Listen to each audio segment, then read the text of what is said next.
let me blast off real quick, and then time for a Hong Kong trip for the Le Boubou. Yeah, Kneecap is firmly a part of the Republican establishment, the Irish Republican establishment. AFP breaking: Zelensky proposed extending Ukraine's ceasefire beyond Easter, but says Russian assault operations and artillery fire ongoing. Hey, they released a 911 call on the Shapiro arson. The guy talked about Palestine on the call. Oh shit. All right, we'll take a look at it. These screenshots from the stream were pretty. Okay, thank you. I did not take any photos, by the way. I straight up did not. At the Coachella Festival, the Irish band Kneecap displayed slogans highlighting Palestine, emphasizing that Israel is committing an ongoing genocide against civilians in Gaza. This was sick, dude. These boys are crazy. They're real ones, like straight up. Persecuted at the hands of the Brits, but we were never bombed from the fucking skies with nowhere to go. The Palestinians have nowhere to go. It's their fucking home, and they're bombing them from the skies. If you're not calling it a genocide, what the fuck are you calling it? Free, free, Palestine! Free, free, Palestine! Free, free, Palestine! Free, free. The Irish not so long ago were persecuted at the hands of the Brits, but we were never bombed from the fucking skies with nowhere to go. Yeah, crowd went wild. Libya sent IRA RPGs to fight against British helicopters. And don't forget who supported them. Oh, I know.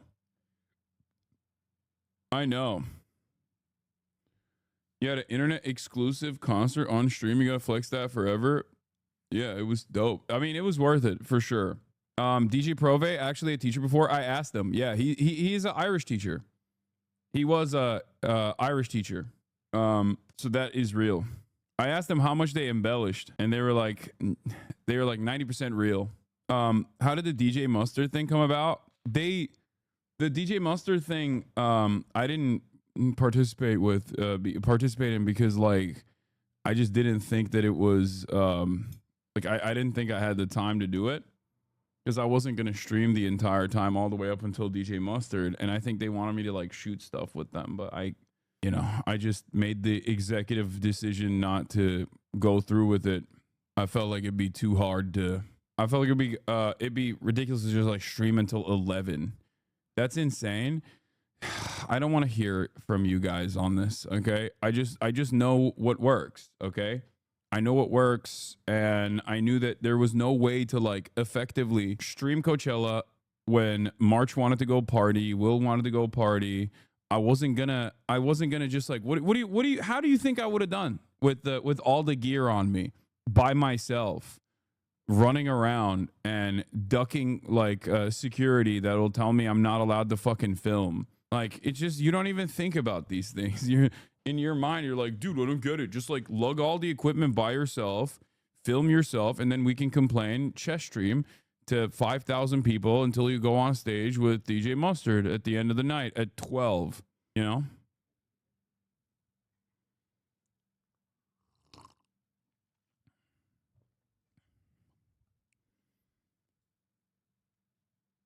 Didn't you do that once?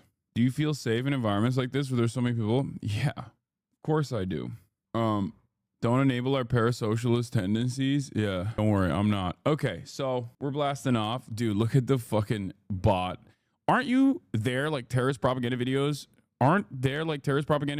Your chair should be showing your audience instead. They are very musical people. I think these are like, this got to be a bot, right?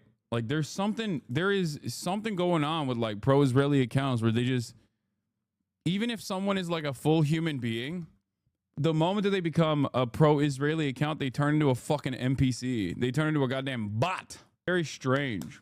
No, she's real. She's a conservative goth I've argued with before. No, I know.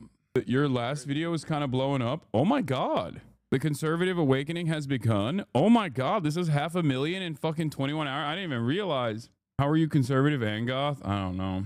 But what was I gonna say? Yeah, that's it. What else did you and Kneecap talk about? What did they think of America? I assume they hate it here. Dude, Kneecap and I almost exclusively talked about politics and foreign policy in general, and you know, anti-imperialism. That's literally all we talked about for 3 hours. It was amazing. Those guys are amazing. They are huge nerds as well. Like they are dialed in. They are straight up dialed the fuck in, dude. It was awesome. But cool, unlike you, yeah. But it was cool because like even before the stream, one of the things that we discussed was they saw me shitting on a chatter that was like, are these guys the EDL? And I was like, that is the worst thing you can say about these guys. Like they are not the EDL. They're the opposite of the EDL or whatever. And they saw that and they loved that. So that's where that's what their like initial interaction was. And then they started watching the stream as well. So they watch the streams. That's a huge percentage of Belfast people, to be fair. That's why I moved here. Yeah, no, it's crazy. It is. They're so sick. They are literally the number one white people like on the planet. Irish people from Ireland, not Irish Americans, okay? Because Irish Americans, we even talked about that as well. Irish Americans sometimes have a tendency to be very conservative.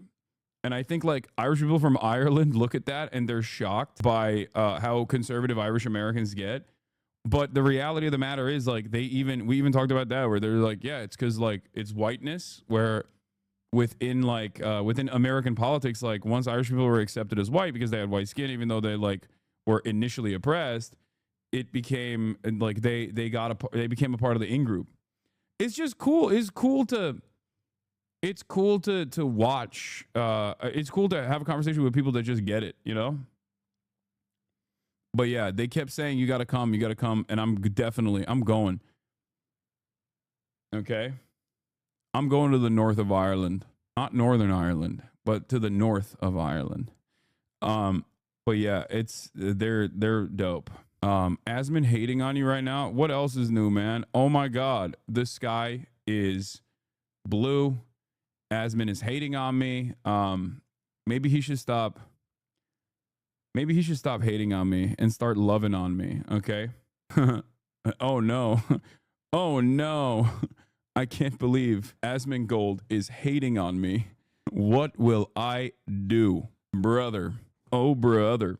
You literally go anywhere but China? Yeah. A Trump supporting content creator hates me? What? This is so new to me. This is a new thing. All right. We're going to get to the news now because there's a lot to talk about. Okay. There's a lot to talk about. Obviously, we're going to start off with the Supreme Court of the United States, which once again came out with a decision, this time 7-2, not unanimous, because, you know, that's also concerning in and of itself, demanding the halting of deportations of Venezuelan migrants in Texas. Now, will the Trump administration follow through on this order? What the language looks like within the order. These are things that matter. Now, the reason why I say that is because the previous unanimous decision, the Trump administration used as an opportunity to test the waters of I guess, legalese, saying, well, these guys did not want effectuation, they want facilitation. And if the demand from the Supreme Court is facilitation, we can kind of start the process of facilitation without actually facilitating the return of anyone that is falsely deported. So we'll see. We'll see what happens. But let's take a look for this new decision, and I'll talk about the old decisions as well. Overnight in the immigration battle, the Supreme Court acting on an emergency appeal from the ACLU involving potential new deportation efforts. Our senior White House correspondent, Selena Wang, is live for us in Washington with the latest now. Good morning, Selena. Hey, good morning, Gio. The Trump administration's battle with the courts is rapidly escalating. The Supreme Court is again weighing in on their deportation plans as Senator Chris Van Hollen fights for the release of a man who was mistakenly deported to that notorious prison in El Salvador. Overnight, in a temporary move, the Supreme Court blocking the deportation of Venezuelan migrants held in Texas under the Alien Enemies Act, a centuries-old law that provides little to no due process. The court ruling on an emergency appeal from the ACLU directing the administration to pause the deportations until further order of this court. The ACLU saying they're relieved and that these men were in imminent danger of spending their lives in a horrific foreign prison without ever having had the chance to go to court. This comes amid the showdown over Kilmar Abrego Garcia, a migrant who is mistakenly deported to the infamous Secot prison in El Salvador. Senator Chris Van Hollen arriving back in the U.S., recounting their face-to-face meeting. He was traumatized by being at Secot and fearful of many of the prisoners in other cell blocks.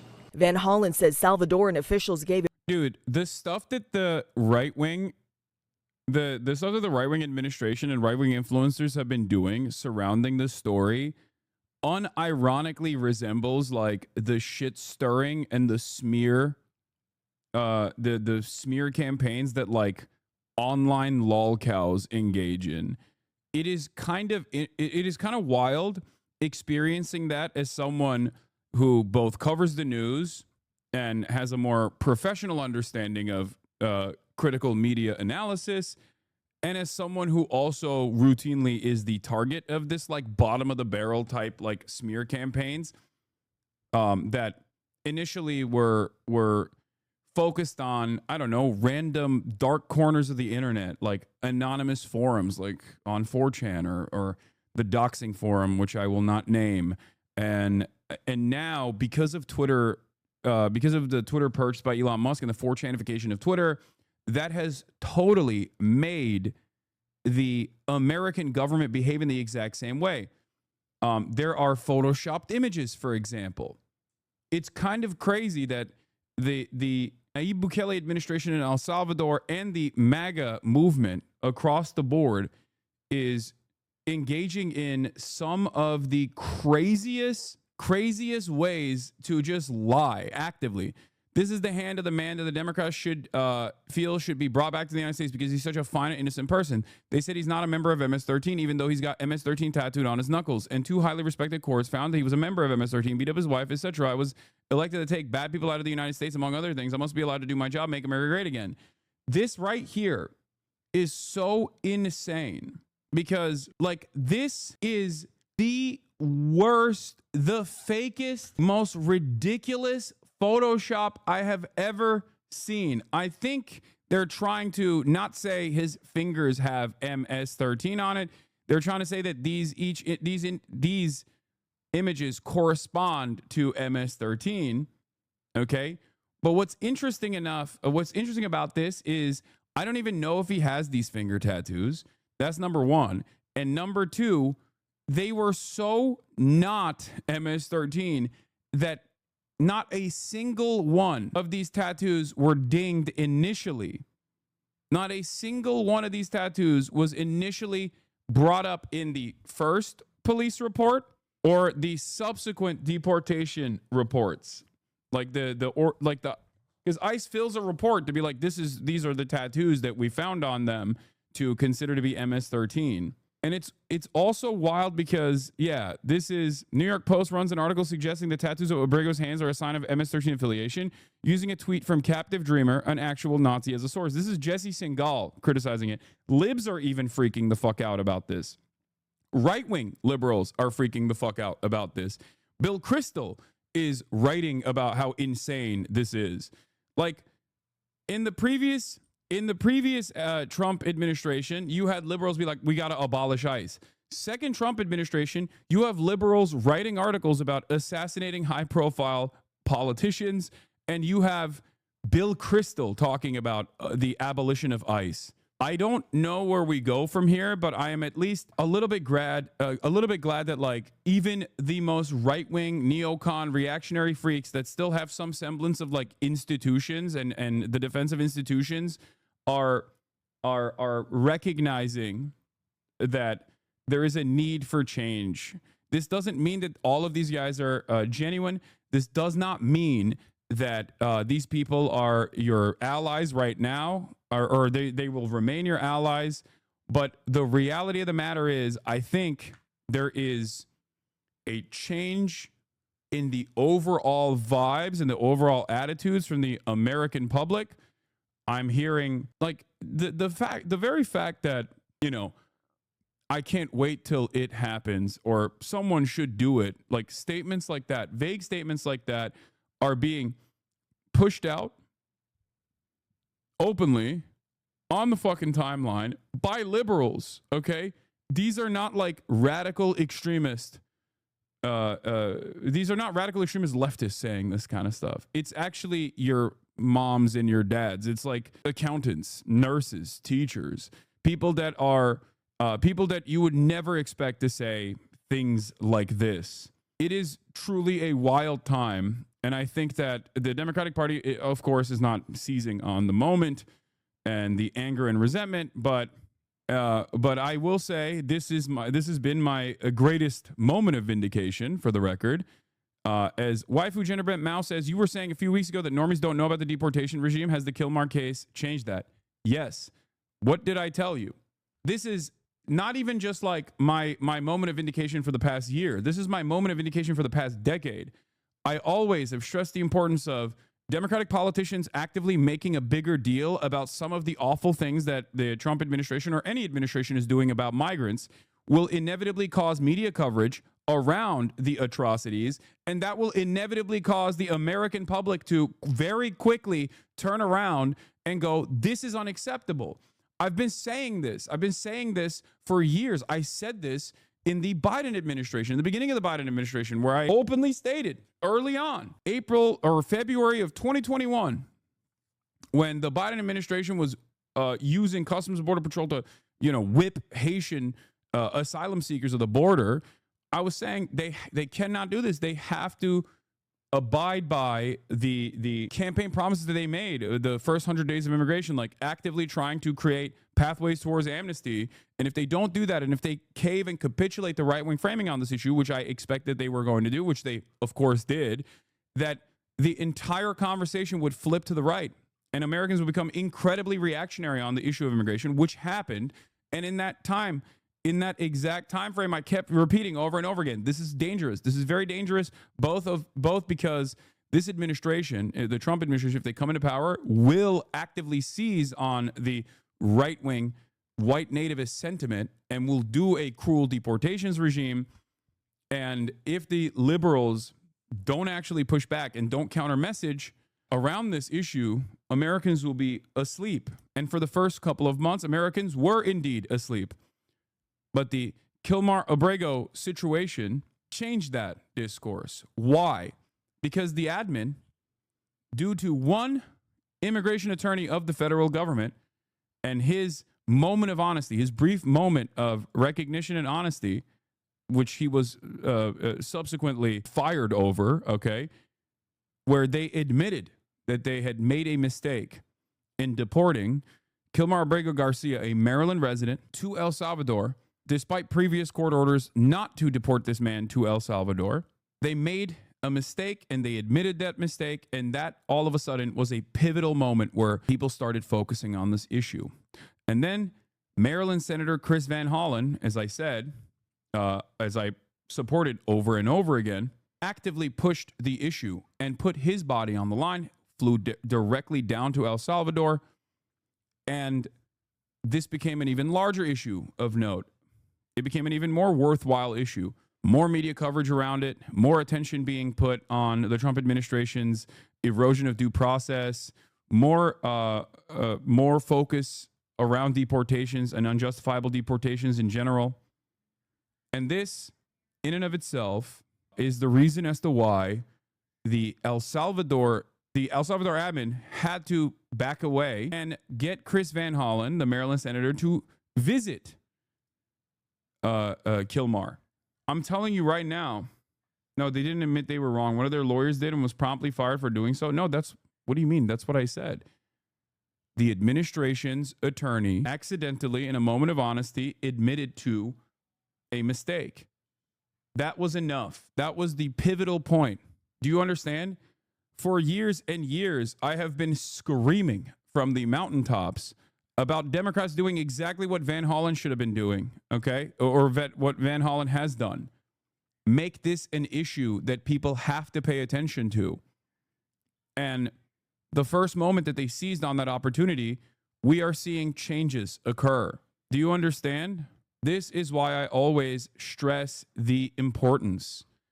This is why I always stress the importance of working with the allies we have that are in positions of power, because Senator Chris Van Hollen is not, one of my favorite senators at all.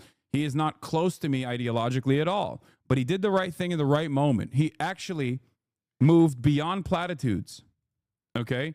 He moved beyond platitudes, and he forced people to pay attention, because when you're a senator, you have this power. You have a bully pulpit, maybe not as vast and as large and as influential as the presidential one, but you still have a soapbox that you can utilize like this, especially if you personally go out there. Now, this doesn't mean that magically the situation will improve overnight. That's not what I'm saying at all. Okay? This is not going to magically change the deportation regime. And as I have said, they are actively, the Trump administration is actively moving to disparage Manuel Kilmar Garcia, in more dramatic ways, in more ridiculous ways. But this is a pivotal moment. This is an attitude shift. Trust me when I say this, okay? Trust me when I say this. It's just beginning. And more people within the margins are going to, change their perspective on this issue. They are going to come out and speak out against this. I promise. Especially since, where is it? This very moment right here is a pivotal one, because it shows everyone that has been protesting that your anger and your protests do matter, that Democrats taking a principled stance matters. As I've said, they want to make CCOT the place where dissidents disappear without due process. We cannot let this happen. This is the first small battle in a much larger fight. Okay? Has been already falling for the tattoos hard. Dude, brother, when will you understand? He is a right-wing fascism mouthpiece, okay? The fact that he doesn't personally care about right-wing bullshit does not change that dynamic. He's not falling for anything. He's just spitting out and regurgitating right-wing propaganda. That's all it is. His goal here, for his personal goals, his personal ambition is clout and relevance. Not money, but just simply relevance. Okay? And he's getting quite a bit of that. He's getting a lot of love and he's getting a lot of relevance right now.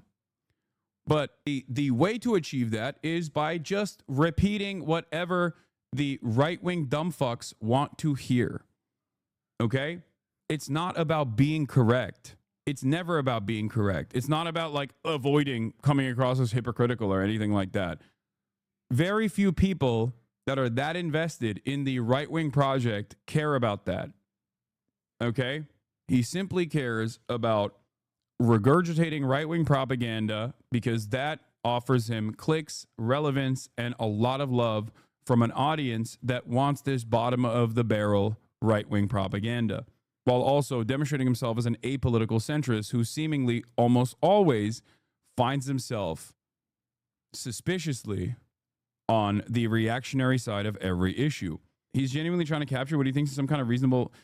Dude, what the fuck are you talking about? There is no reasonable centrist opinion on a false deportation like this.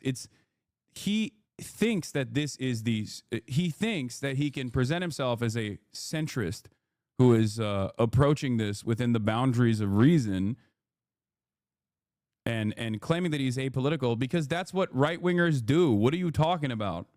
Tim Pool, for years, claimed to be a fucking liberal. What are we talking about? Even after Tim Pool straight up said Donald Trump was going to win every state in the 2020 election, he still maintained this idea, this ideal, this optics, the optics of like being apolitical or a centrist or even a liberal, as a matter of fact. I'm just a liberal. I just seemingly agree with everything that Trump is doing. Please stop. It's just marketing. Some of you fall for the marketing pretty aggressively, I think. Abrego Garcia, no information about why he was sent to the prison. I asked the vice president exactly that question. Why is he here? Is he violating any laws in El Salvador? Do you have any proof that he's committed a crime? No. Why is he here? Because the Trump administration is paying us to keep him here. President Trump lashing out at Van Hollen's trip. I think you're talking about Dave Rubin and not Tim Pool. No, I'm talking about Tim Pool, but Dave Rubin is another example of this. When the I'm a centrist thing, when the I'm a centrist that's simply looking at this from a reasonable position shtick dries up, when that position dries up, they inevitably swing actively to the right. They will openly recognize that they're right wing, to the surprise of nobody. Okay, but it's the same fucking grift. I've been doing this for 10 years. Do you know how many fucking centrists I've seen? Jordan B. Peterson. Jordan Peterson was supposed to be a centrist, a liberal, Canadian, right? What happened? Look at where he's at now. Bill Maher, supposedly the centrist liberal. These guys have always done the same thing, and people keep falling for it over and over again. It's so shocking to me. Look, he's a fake. I know him. I know them all. They're all fake. And they have no interest in that prisoner. That prisoner's record is unbelievably bad. The Trump administration insists Abrego Garcia is a violent gang member. Yeah, okay. And I'm going to tell you some of the most insane things that these guys have done, both Nayib Bukele and also the Trump administration has done so far to lie about this dude, okay? He's a first-year smart apprentice, okay? Sheet metal and transportation worker apprentice, okay? Like, this dude is a union member. He's a union brother. He has an American citizen wife and an American citizen son with special needs. And the way that they are disparaging him in an effort to justify this deportation is instructive because they want to be able to get away with swaying the public opinion at a time when there is finally some pushback. They also don't want to show that they will cave and capitulate to any kind of pushback, no matter what. Has the union made a statement on this? Yes, the union has made plenty of statements on this, of course. His union was one of the first organizations that came out with a public statement. This is the opportunity not to celebrate, but instead to push even harder, as a matter of fact, to extend the conversation to the Mahmoud Khalil situation, to extend the conversation to Mosen, to extend the conversation to Rumeysa Öztürk. There are so many that are also being detained right now, falsely, illegally, for a violation that the government is engaging in, an egregious violation that the government is engaging in, that is a direct violation of the First Amendment, the most important one, freedom of speech, freedom of expression.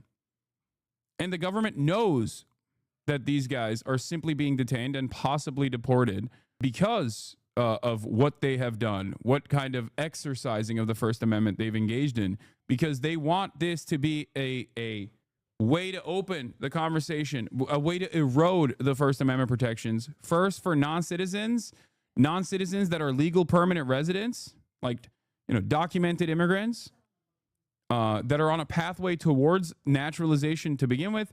Then they will move to recently naturalized citizens. Then they will inevitably move to natural born citizens. Donald Trump is actively working on a deportation scheme for homegrown American natural born U.S. citizens.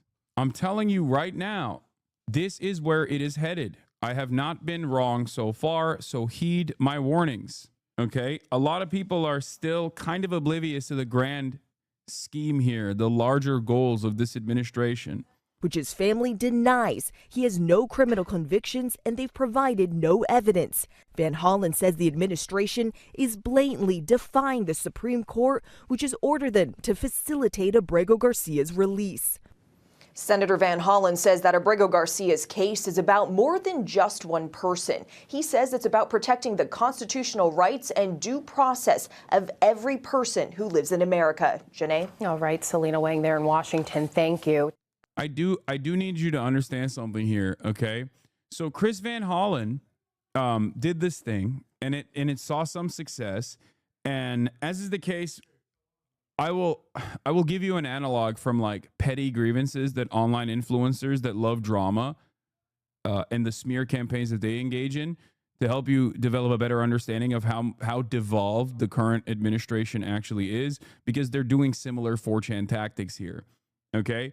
One thing that you always see is whenever someone like myself does something cool or whatever, the usual suspects will come out and immediately start a campaign to fucking smear me.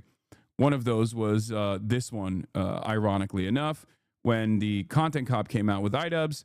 What did these guys do? They fucking found like a tweet that I don't even remember tweeting about Diddy and deleted, I don't even know when, okay, to claim that I had purchased the Redact Dev software and you know, deleted this like Diddy tweet or something. It was a major self-own in general. And obviously, a lot of people dunked on them. It's also additionally funny because the guy who owns the fucking Zionist, who owns the software, this privacy software, has quite literally gotten $1.5 million from P. Diddy. Ethan even shared it too. Yeah, they're fucking insane. Nobody cares about this, okay?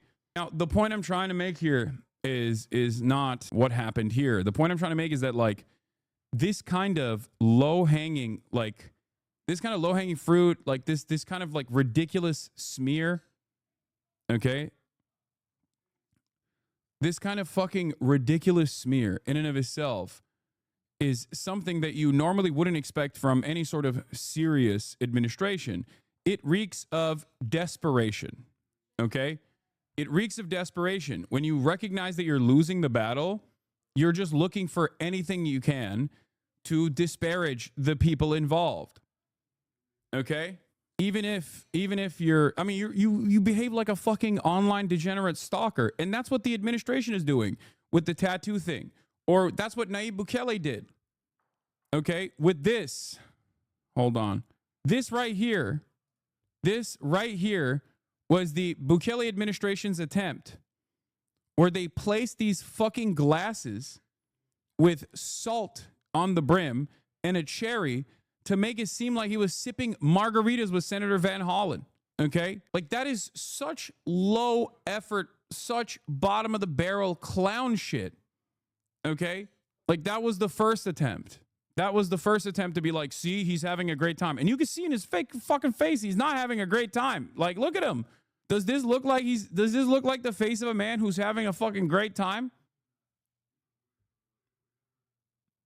I mean, they bring up an old tweet. I don't think they want to go ban on past controversies law. No, don't focus on the shit that Dan Saltman is doing, even though he is, like, you know, infinitely closer to P. Diddy than I ever have been. I don't know why he even brought that angle of attack personally. But, like, the real point is, I'm using that as an analog. I'm saying that these guys are behaving like fucking 4chan trolls. That's the point. The administration is behaving like a rabid sociopathic 4chan troll who never leaves the fucking basement. We are literally devolving as a society. Then they moved on. They moved on from the drinks to his tattoos, or they turned around and showed a point from this conversation where Chris Van Hollen looks behind, thinking that Kilmar's wife is to his right instead of his left. They literally fucking zoomed in on it. They zoomed in on it to be like, oh, he doesn't even know who Kilmar's wife is. Like, that was insane. Like, the shit that these guys are doing right now, is so fucking deranged. They're trying to belittle Chris Van Hollen for the attempts and his achievement in this regard, and they're reaching for some of the most desperate shit they possibly can. Most of it is irrelevant to the point of contention, of course, but it's a way to basically engage in a war of attrition. It's very effective. No, it's not. It's only effective if you find yourself duped by any number of different things and you don't focus up on the main problem. And the media, luckily, has not caved into this, okay? The media hasn't thus far given into this.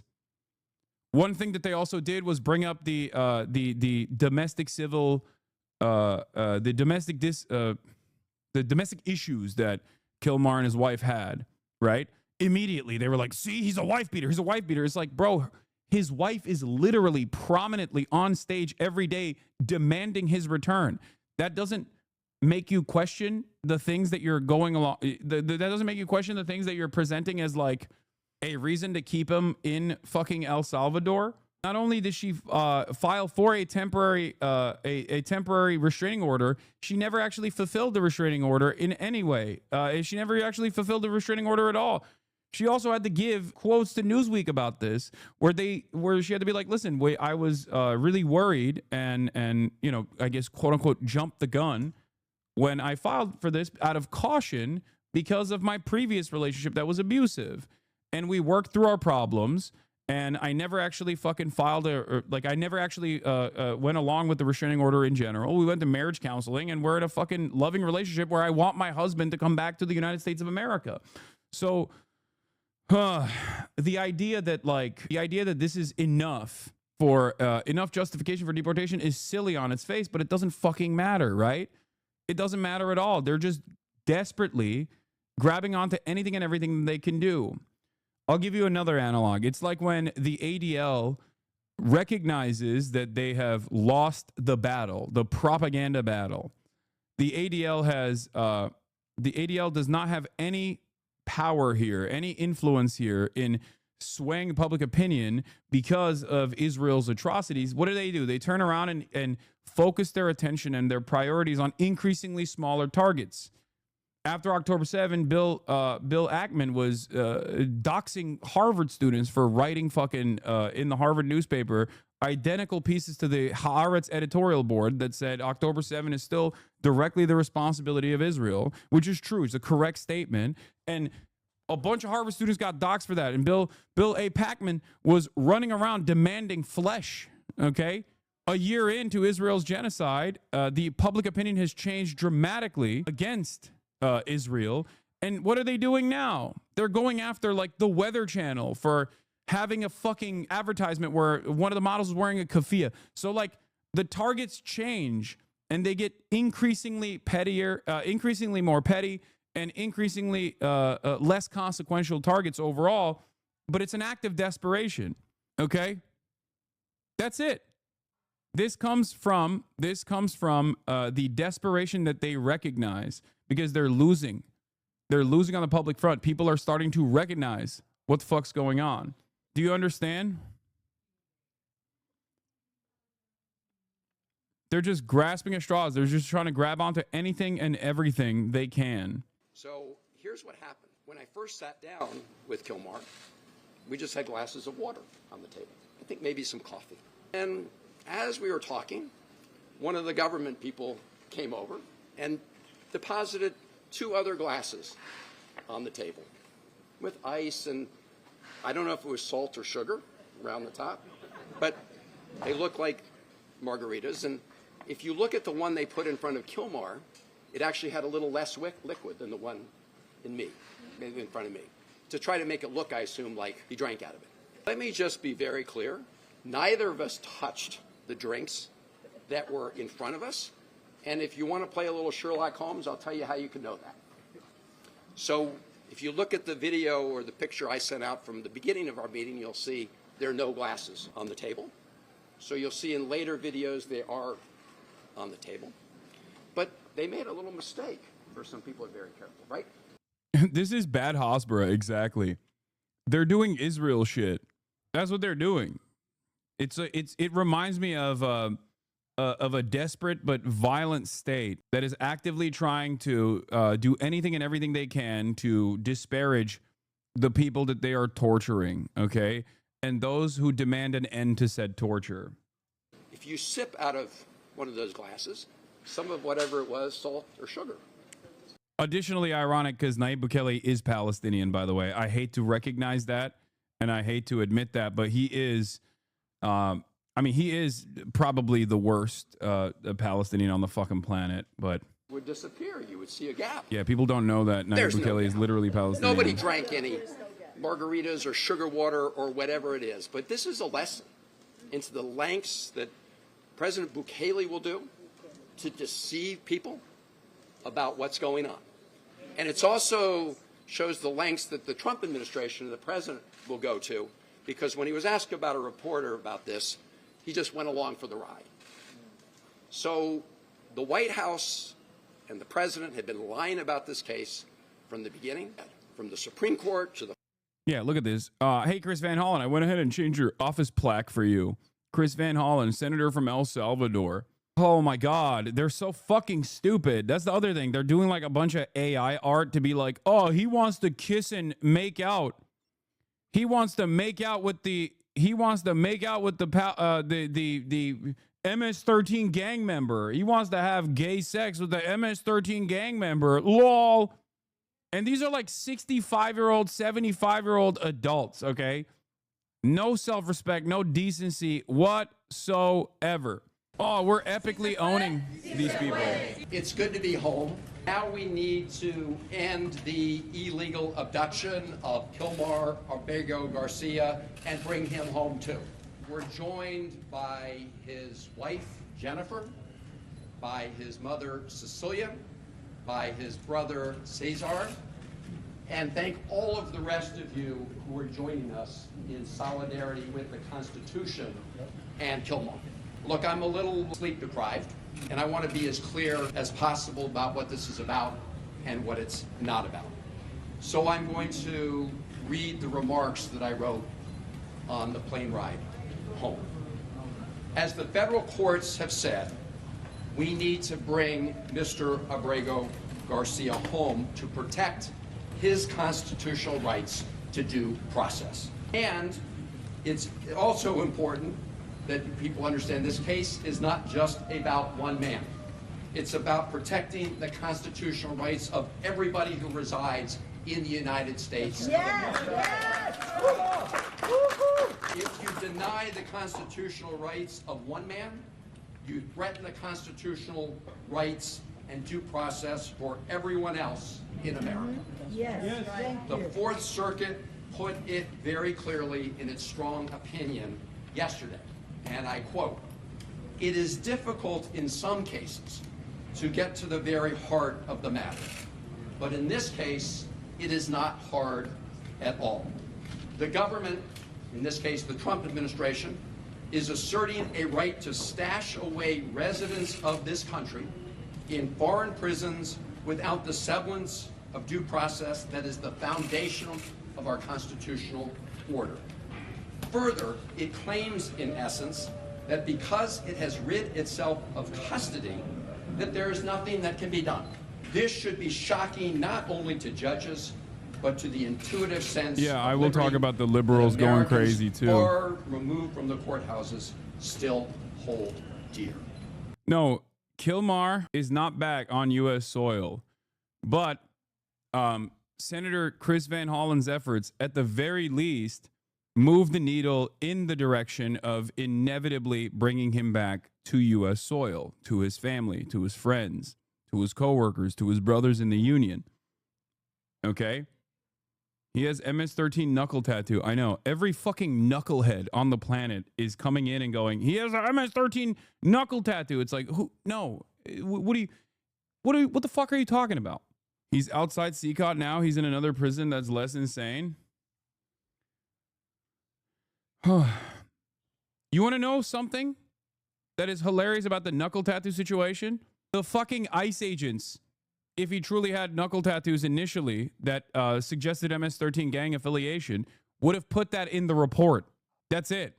They wouldn't have run around for the past week or so. The defenders of this deportation regime wouldn't have been running around being like, well, he's wearing a Chicago Bulls hat, even though he lived in Maryland. Clearly, he's MS-13. They would have started off with that, don't you think?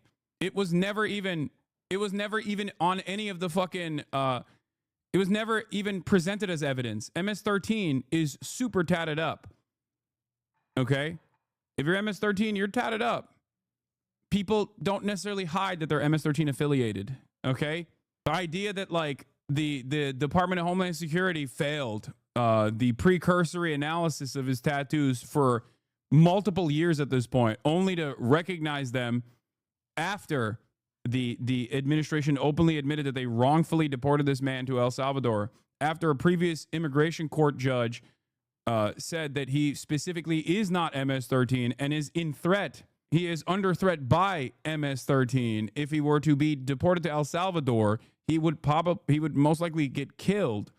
The idea that like all of those things happen, but magically now he has MS-13 knuckle tattoos is fucking ridiculous. Also, guess what, dude? Due process. This is why due process is a necessity. I know it has 300,000 likes on Twitter. It does not matter. The president can just lie about whatever the fuck he wants to, and people will just eat it up. They summed up the issue at stake perfectly. And that's why the Supreme Court, in a 9-0 decision, ordered the Trump administration to facilitate the return of Mr. Abrego Garcia. Now, the Trump administration wants to flat out lie about what this case is about. They want to change the subject. They want to make it about something else. And they are flouting the orders from the Federal District Court, the Fourth Circuit Court, and the Supreme Court to facilitate his return. That's why I traveled to El Salvador, leaving here on Wednesday. And I want to express my gratitude to members of my family and members of my staff who agree that we all must be prepared to take risks because of the current risk to our Constitution itself. In addition to having a variety of discussions on bilateral issues between the United States and El Salvador, I had two main goals. One was to urge the government of El Salvador not to be complicit in the illegal abduction and detention. Mr. Serious question. Since when has it been illegal to just be in a gang? That's actually a really good question. And it also shows that we have completely lost sight of how these things are supposed to be. You're not wrong. It is technically, and I know people will lose their minds when I say this, it's not illegal to be gang affiliated. Okay? It's entirely dependent on what your affiliation is. It's entirely dependent on what kind of investigation has been conducted and what kind of facilitation of gang activity that you've participated in. So yes, it is technically not even illegal to be in a gang, which is so crazy to say because when those words even come out of my mouth, okay? When those words even come out of my mouth, it's like it comes across like I'm living in a separate planet here. Like people will hear that and go, "What the fuck are you talking about?" Of course it is. No, it's not. It's illegal to do a crime. It's kind of a goofy point, to be fair. It's not. It's not even a goofy point. It's actually a very serious point. And the larger consideration here is how far we've moved the needle away from like what due process used to look like and what the criminal justice system used to look like. Now, this is just for the United States of America, okay? And considering that there is now a vague terrorism designation for the MS-13 gang and Tren de Aragua, it doesn't even fucking matter, obviously, especially because these are deportation proceedings. So there is a lower bar to clear. But the government has even lowered that bar further by claiming everyone is a fucking terrorist without any due process whatsoever. So, you know, if initially the argument was like, well, hold up, you could just say anyone and everyone is a gang member if you think that that's appropriate for any kind of criminal proceeding, you're wrong. To the government can say whoever they want is a terrorist and there is no investigation in that process. There's no due process whatsoever, and they can just deport you. It is insane. Abrego Garcia, and to release him. I made that request directly to the Vice President of El Salvador. The president was out of country at the time, and I had previously reported on that conversation. My principal mission was to meet with Kilmar Abrego Garcia. I told his wife... Yes, Hell's Angels would be a great example of this, except the Trump administration likes Hell's Angels. They consider them to be a white gang. That's why the Trump movement in general will always be like, Hell's Angels are going to go to battle. They fantasize about the Hell's Angels like protecting America, not realizing that half the fucking Hell's Angels are also Latino. But that's besides the point. And they're not white at all. And they consider Hell's Angels to be an American gang, an honorable gang, a gang that's going to fight against Tren de Aragua. That's the fantasy, remember? When they were hallucinating about when they were hallucinating, Aldım gönderdim order'ı. When they were hallucinating about the fucking the Aurora, Colorado apartment complex situation, claiming that Trinidad had overtaken a apartment complex. They were fantasizing about they were fantasizing about how Hell's Angels are moving into Aurora, Colorado to fight the fucking Trinidad gangs. Wife Jennifer and his family, that I would do everything in my power to make that happen. Yeah, look. And last night, fact check, video does not show Hell's Angels riding to Colorado in August 2024. 8:45 p.m. here on the East Coast. I called Hell's Angels on their way to Aurora, Colorado to help clean up the apartments being invaded by illegals from Valenzuela. Valenzuela, baby. Raise hell. Praise Dale. The difference is that they're white. No, they're not even. They're not even white. They're not even fucking white. Jennifer to tell her that I had met with Kilmar. And I told her what he said to me, which was first and foremost that he missed her and his family. And as he said that, you could see a tear. He looks back here and she's on the other side. And the Republicans literally zoomed in on this to be like, he doesn't even know. He doesn't even know Kilmar Brega Garcia's wife. He doesn't even know what she looks like. This is all a sham. And they cut it before he actually found her in the background. Like, I saw so many clips, dude. God damn, the timeline is so fucking polluted with like the dumbest shit. I swear to God. Oh, it's so stupid. Now, getting a meeting with Kilmar was not easy. On Wednesday, I met with the Vice President of El Salvador and asked if I could meet with him. The answer was no. I asked if I returned the following week whether I could meet with him. The answer was no. I asked if I could call him on the phone. The answer was no. I asked if his wife Jennifer could call him on the phone. The answer was no. No to his wife, no to his mother, no to his lawyer. Please let this go. He is a gang member, not a U.S. citizen. Move on to better things like Free Luigi the American. Wait, what? Why did the inner city press say he moved to Santa Ana? Please let this go. He is not a citizen. There are bigger things to fight for. For example, fight for justice for Luigi, not an illegal gang member. Shit like this makes me want to quit on the spot. I swear to God, dude. Land back, land back, land back. Land back, though. Land back. I swear to God. I don't even know what's going on here. What about Native American people? This citizenship talk is so juvenile. Native Americans are only birthright citizens. His ancestors walked into this land and got citizenship that way. What a clown. Chatter. I feel like you need to go back to the bot farm that you came from. What the fuck? Hey guys, not a federal agent here. Definitely just a liberal. I love screaming land back and then turning around and being like, immigrants should be falsely smeared as terrorists and I will believe them, and simultaneously demand, like, how can you be like pro Native American rights and then demand land back while simultaneously being like, and Kilmar Brega Garcia should be executed in CCOT? Like, do you think we couldn't see your previous takes in the chat? What's going on here?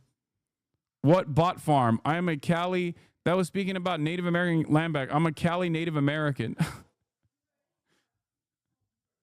A Native American that's pro Luigi Mangione, but also pro white nativist immigration is hilarious. Okay, well then you are perhaps the dumbest person. If you're not, me assuming that you're a federal agent here was actually in your favor. I thought that you had, something going on up here, and it wasn't just like a bunch of quarters, nickels, and dimes just rattling off in there in a tin can. White nativist, Native American is hilarious. It feels like a bit. Lol, bro, you are so confused. I am real. You will not call me dumb to my face, bro. No, I will. I promise you I will. I am right now. I'm telling you right now, you are very dumb. On the one hand, you're saying land back to Native Americans. On the other hand, you're saying America's white nativist policies and reactionary propaganda is totally valid and effective on me, a Native American who wants land back. How the fuck? Have you never heard from anyone? You know, no one is illegal on stolen land. You know, basic concepts. Hashtag Native Americans for genocide. Hashtag Native Americans for white nativism. This has to be a bit. No, there are people like this. Yes, there are reactionary Native Americans as well. It's just funny that it exists. It's very stupid. Hey, you the one who fucked prostitutes from a brothel which was raided for human trafficking? No. I hope this helps. The answer is no, but I'm pretty sure you knew that already. But thank you. Thank you for asking. I assume now that you know the truth, you will go, oh, my bad, perhaps. Hassan, why do you refuse to have or engage with Ukrainians on your streams? Because you talk about the importance of hearing opinions of people and receiving their end of the war, and yet you continue to ignore them? That's not true. The fuck? One, I have had Ukrainians on the stream before, and secondly, I have there was a dude who was a part of the Ukrainian Defense Forces that wanted to come on, but he never followed up. I was actually excited. We made sure that he was like he was the real deal. But yeah, of course, I would have I would have Ukrainians on the stream. Why wouldn't I? The fuck? Stop wasting your time on disingenuous chatter trying to distract you from the subject matter. I know. Yeah. I wanted to have the #1 lover of Ukraine on the stream. His name is Ryan Ruth. Free Ryan Ruth, the political prisoner. So the following day, which was yesterday, I decided to give it another try by driving to Sikot. Sikot is the notorious prison where Kilmar was taken when he was abducted. I was accompanied by a lawyer for Kilmar's wife Jennifer and mother Cecilia, Chris Newsom. You can find me on Twitter, dude. I barely discovered you, law. Okay, well, you're still stupid. I'm sorry. If you literally are eating away, if you are personally a Native American with multiple fucking degrees you're failing to comprehend why I'm calling you stupid. I'm saying your position is stupid, okay? If you are Native American, as you claim, you know better than anybody else what white supremacy and white nativist policies look like, since your ancestors were fucking ethnically cleansed by the Anglo-Saxon settlers, okay?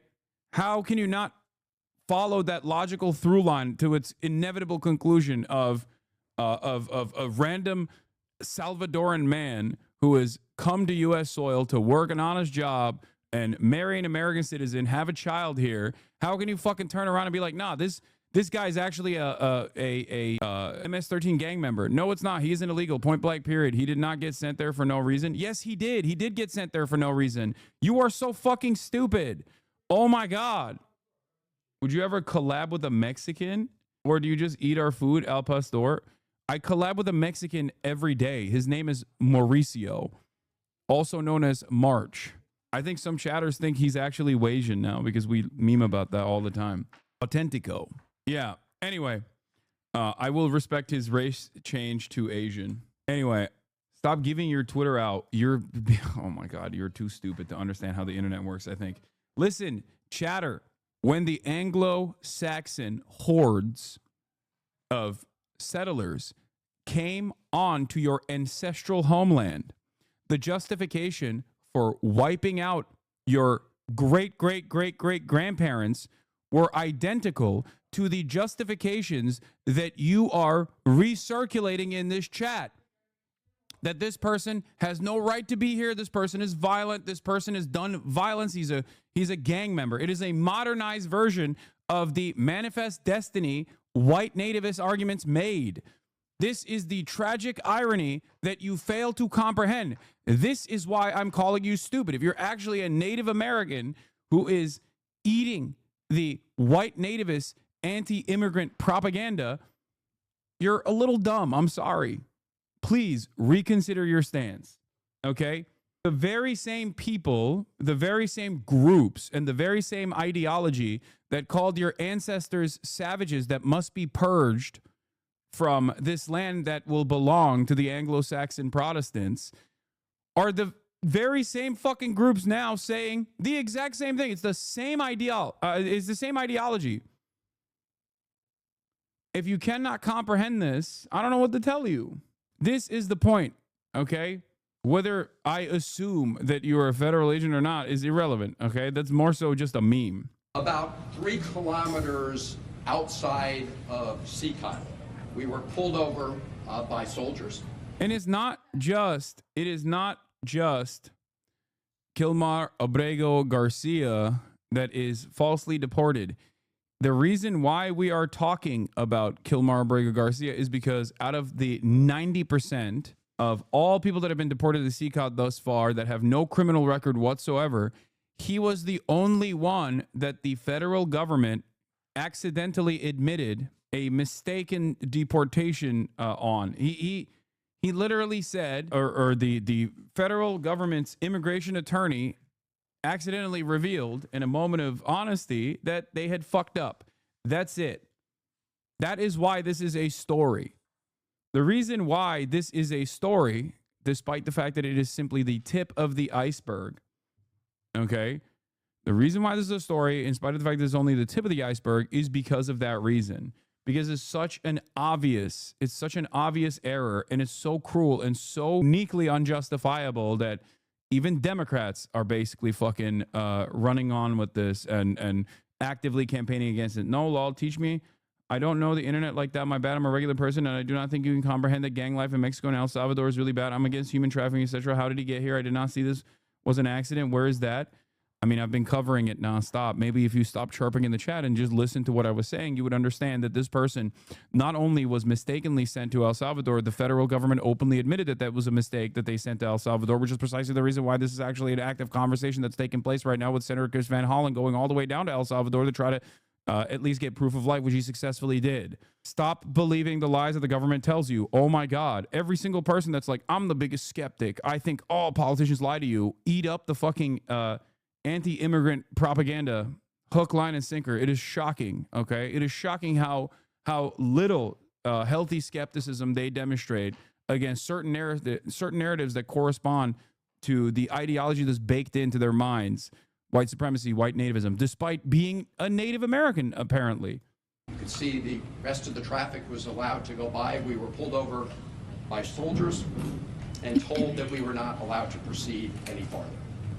When I asked why, I was told that they had orders not to allow us to go any further. Yeah, add insult to injury. Him being originally from El Salvador means that he also has indigenous roots. This is part of the reason why the government is like actively fucking using him, or part of the reason why the government nabbed him from the streets. Okay, his indigenous roots come in the form of his brown skin, which ironically is part of the reason why the ICE Gestapo agents fucking nabbed him off the street. Okay, not because he was a threat to anybody, but simply for that reason. So being a native yourself, you should probably understand that better than anybody else. Holy fuck. When I asked them if they knew anything about the condition of Mr. Abrego Garcia, they said no. And so much later in the afternoon, I was actually getting ready to catch a plane out of San Salvador back here later yesterday evening. And all of a sudden, I got word that I would be allowed to meet with Kilmar Abrego Garcia. And they I don't have much knowledge about Bukele, but he seems to be quite popular within El Salvador. Why do we have a problem with him? Genuinely curious. I'm not very knowledgeable about the issue. He is very popular in El Salvador, at least for now. Okay? But you know who's very popular despite being a belligerent right-wing monster? Donald Trump.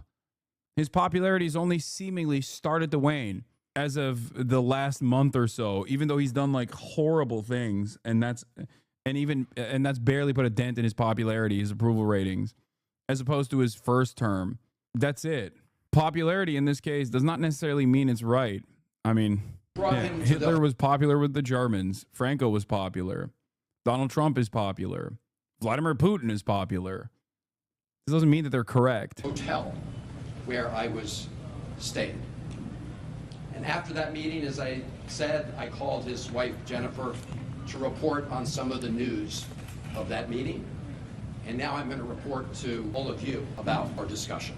When I told him that his wife and family sent their love and were fighting for Kilmar to return home every day, he said that he was worried about all of you. That was his response. how are you dealing with this horrible ordeal and nightmare for the family? He said that thinking of you, members of his family, is what gave him the strength to persevere, to keep going day to day, even under these awful circumstances. He spoke several times about your 5-year-old son who has autism. 5-year-old son who was in the car in Maryland when Kilmar was pulled over by U.S. government agents and handcuffed. His 5-year-old son was in the car at that time. He told me that he was taken to Baltimore first. I assume that was the Baltimore Detention Center. He asked to make a phone call from there to let people know what had happened to him, but he was denied that opportunity. He said he was later taken with some others from Baltimore to a detention center in Texas. And some point thereafter, I don't know whether it was a period of hours or days, he was handcuffed, shackled, and put on a plane along with some others where they couldn't see out of the windows. There was no way to see where they were going in the plane. They didn't know for sure where they were going. They landed in El Salvador, and he was taken to Sikhat prison. He was placed in a cell with, if I recall correctly, and don't hold me to it, of about 25 other prisoners at Sikhat. He said he was not afraid of the other prisoners in his immediate cell, but that he was traumatized by being at Sikhat and fearful of many of the prisoners in other cell blocks who called out to him and taunted him in various ways. He told me, and this was yesterday, that 8 days ago, so I guess 9 days ago from today, he was moved to another detention center in Santa Ana, where the conditions are better.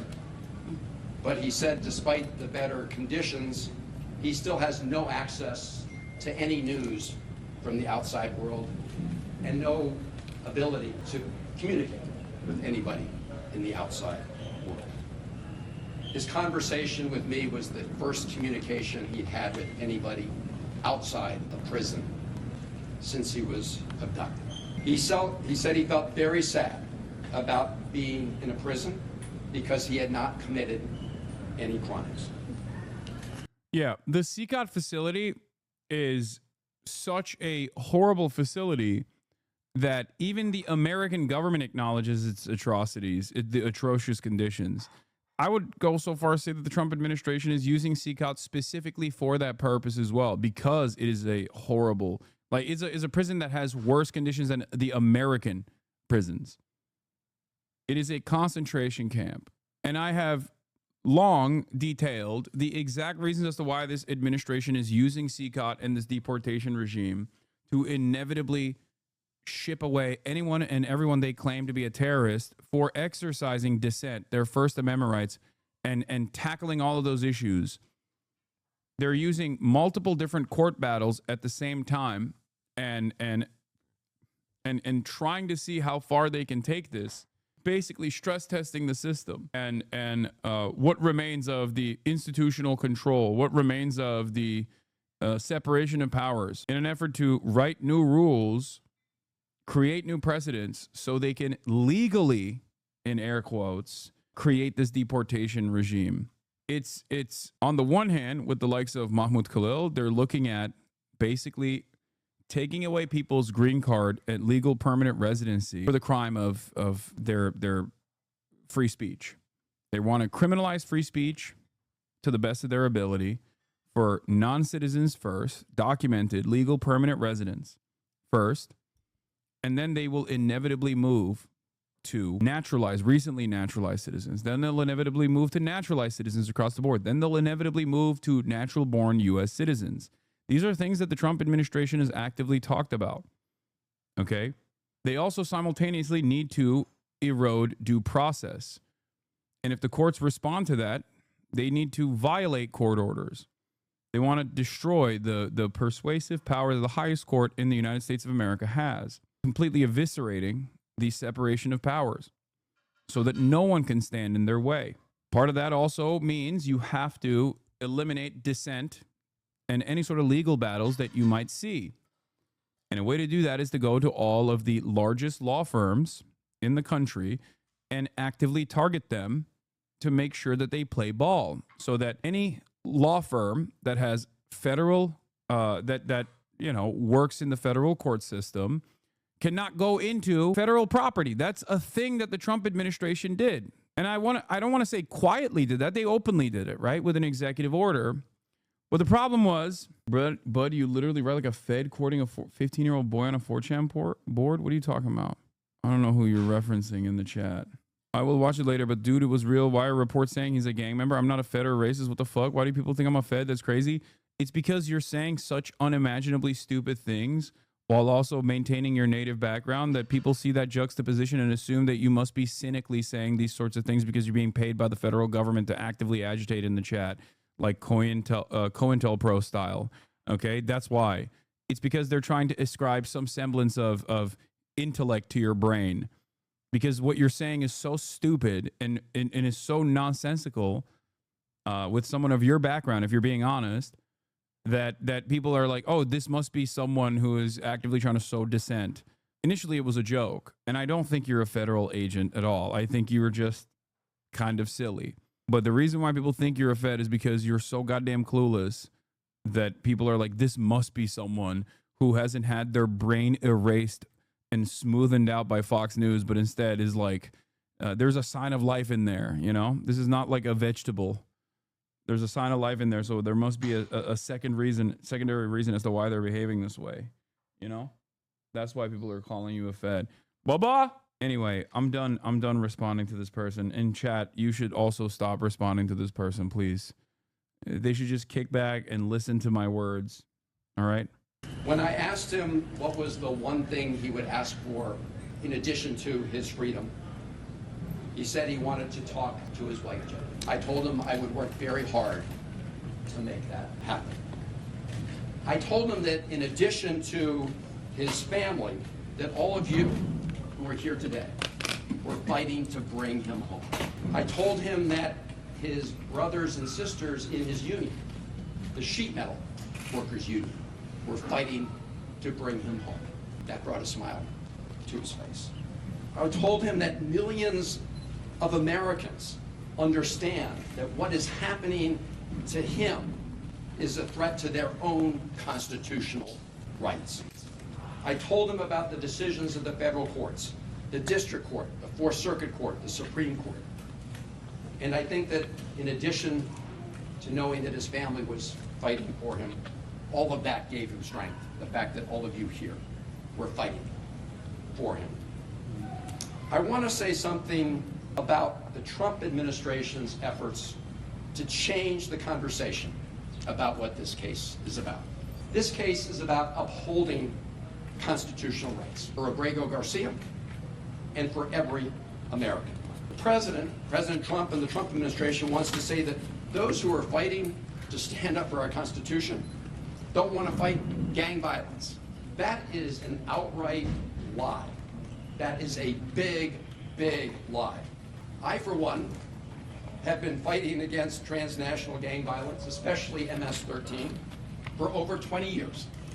Probably for longer than Donald Trump ever uttered those words, MS-13. Over 20 years ago. Yeah. Okay. Look, I'm going to move on from these statements, but like, if you want to understand how incompetent this goddamn government is, here's an American doctor that received an email from immigration officials telling her to leave the country immediately. And she's not the only one. If you recall, a couple of days ago, an immigration attorney stated on the timeline that her wife had gotten this exact notice of termination of parole on the same date, April 11th.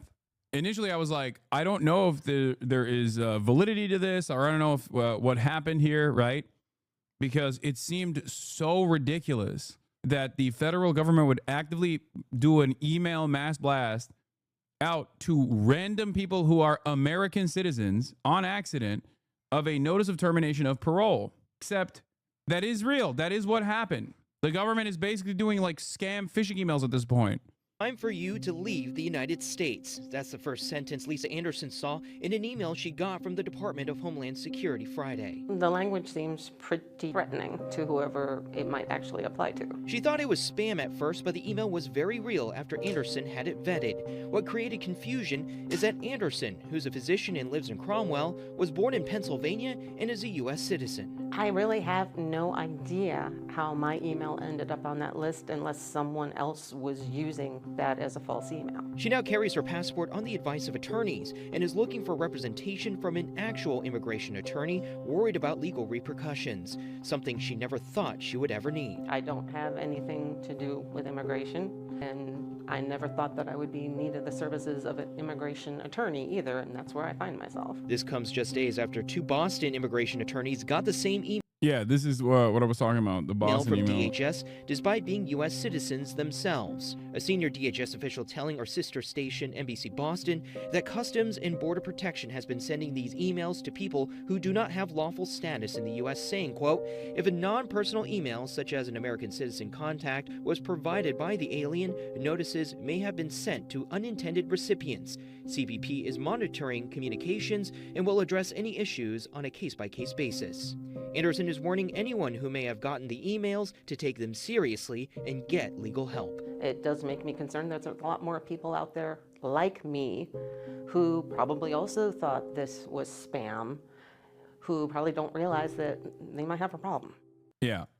They're sending mass blast emails because we are run by the most incompetent charlatans of all time. They're sending mass blast emails to American citizens saying like you're going to get deported. Okay.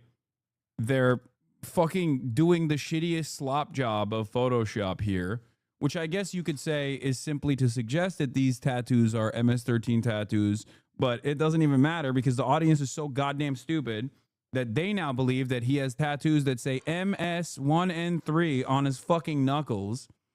And the initial meme, I guess, of this being MS-13 originally came from a New York Post article that basically just took a neo-Nazi statement as facts from this original photo. Obviously, this is a fucking stupid version of this, but like they saw this, okay?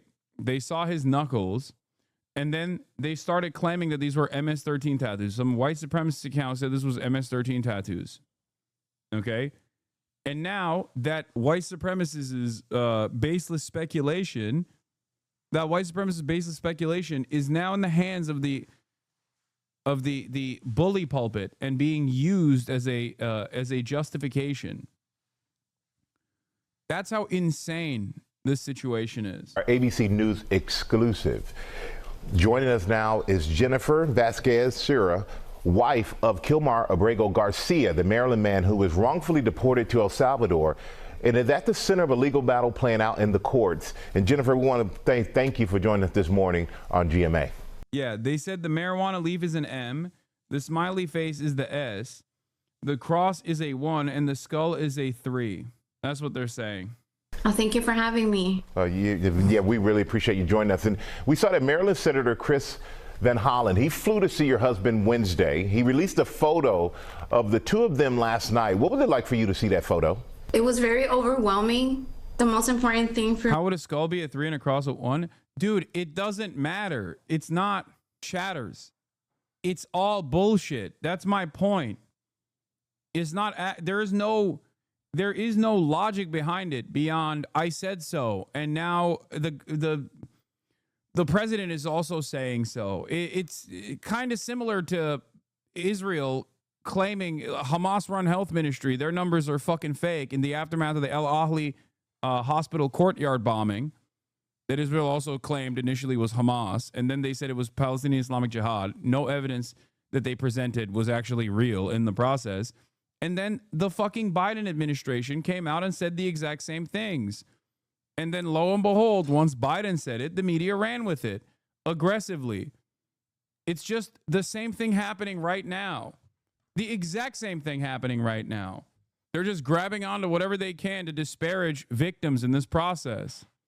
me, my children, his mom, his brother, his sibling, was to see him alive. And we saw him alive. Yeah. It was very, very overwhelming. Yeah, I think for all of us, we were all happy to. Yeah, by the way, this already happened against Haitian immigrants.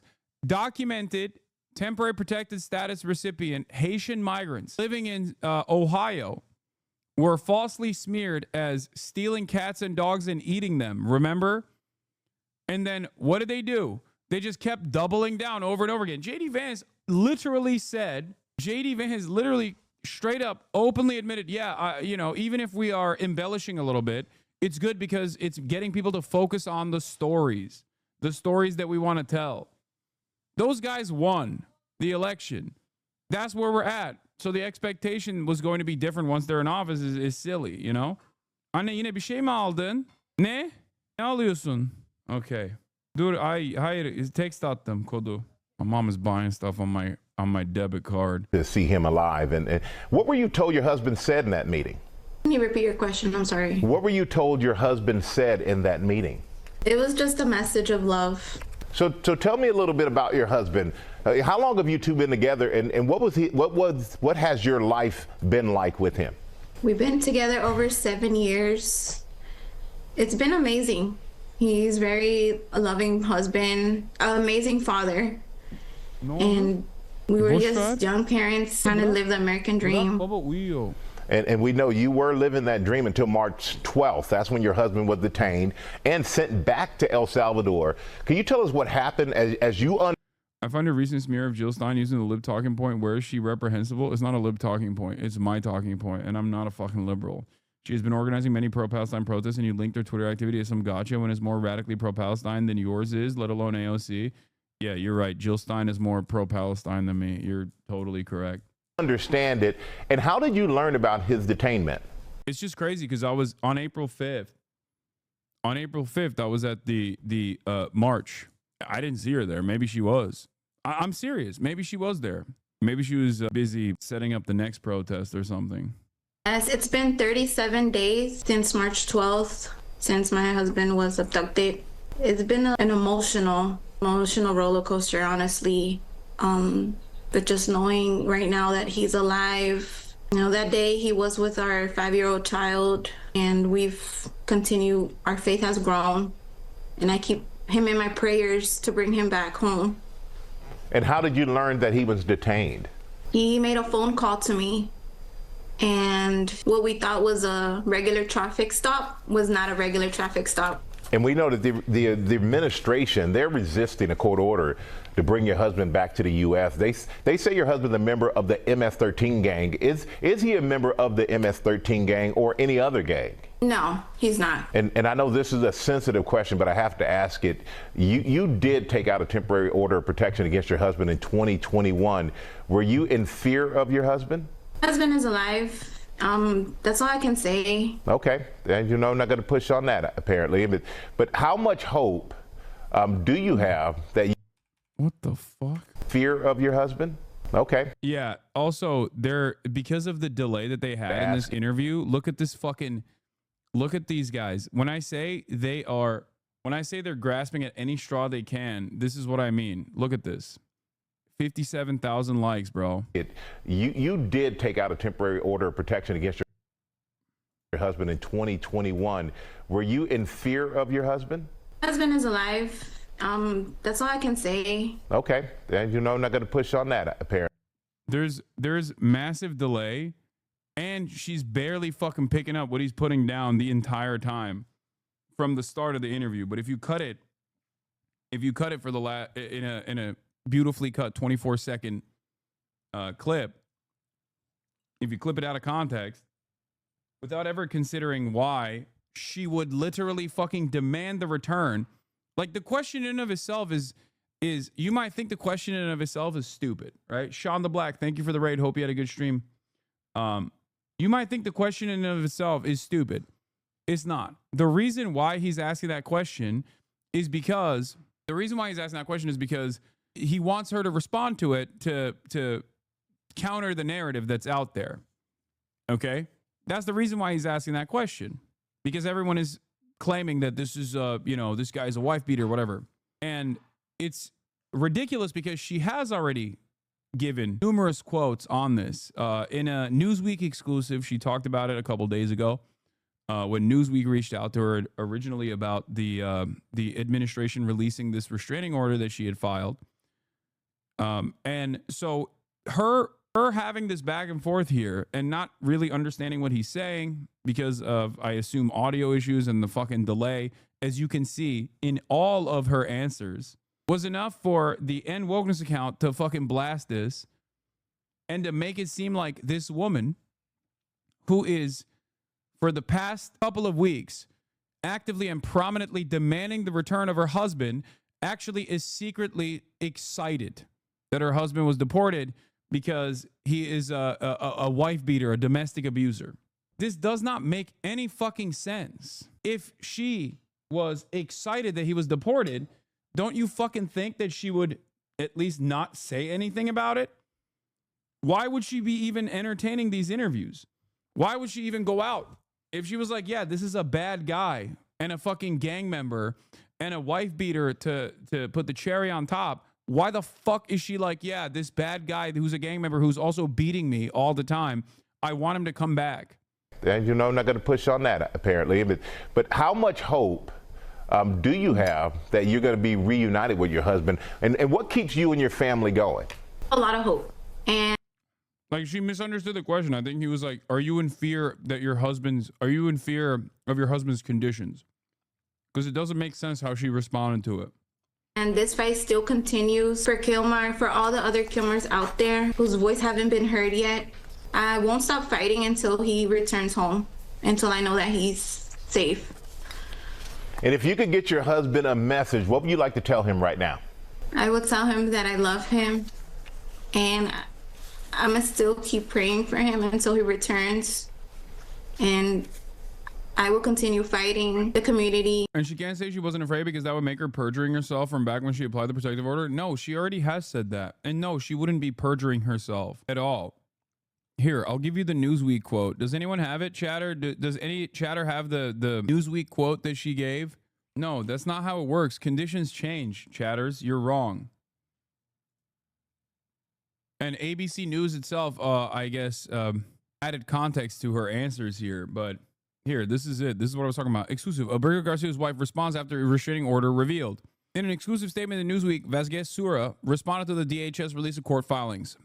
Okay. The documents included her 2021 request for a protective order in which she accused her husband of punching and scratching her, ripping her shirt, and leaving her bruised.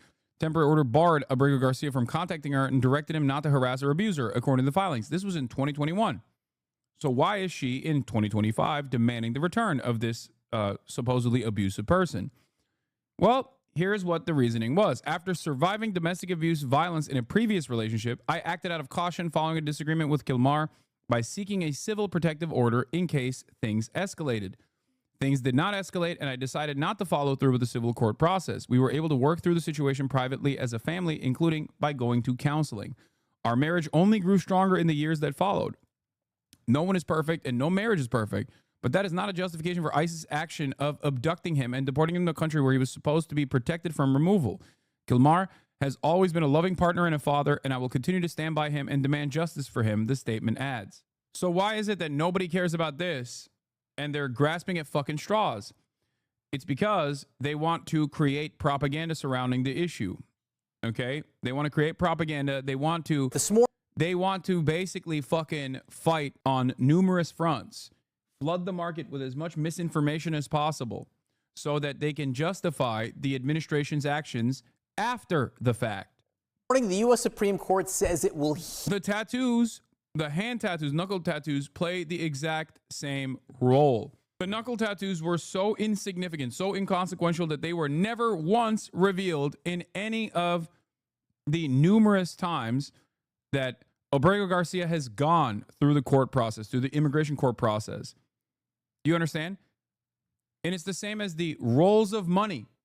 Remember, Pam Bondi, the attorney general, and the administration came out and said that they found him with rolls of money when they actually detained him.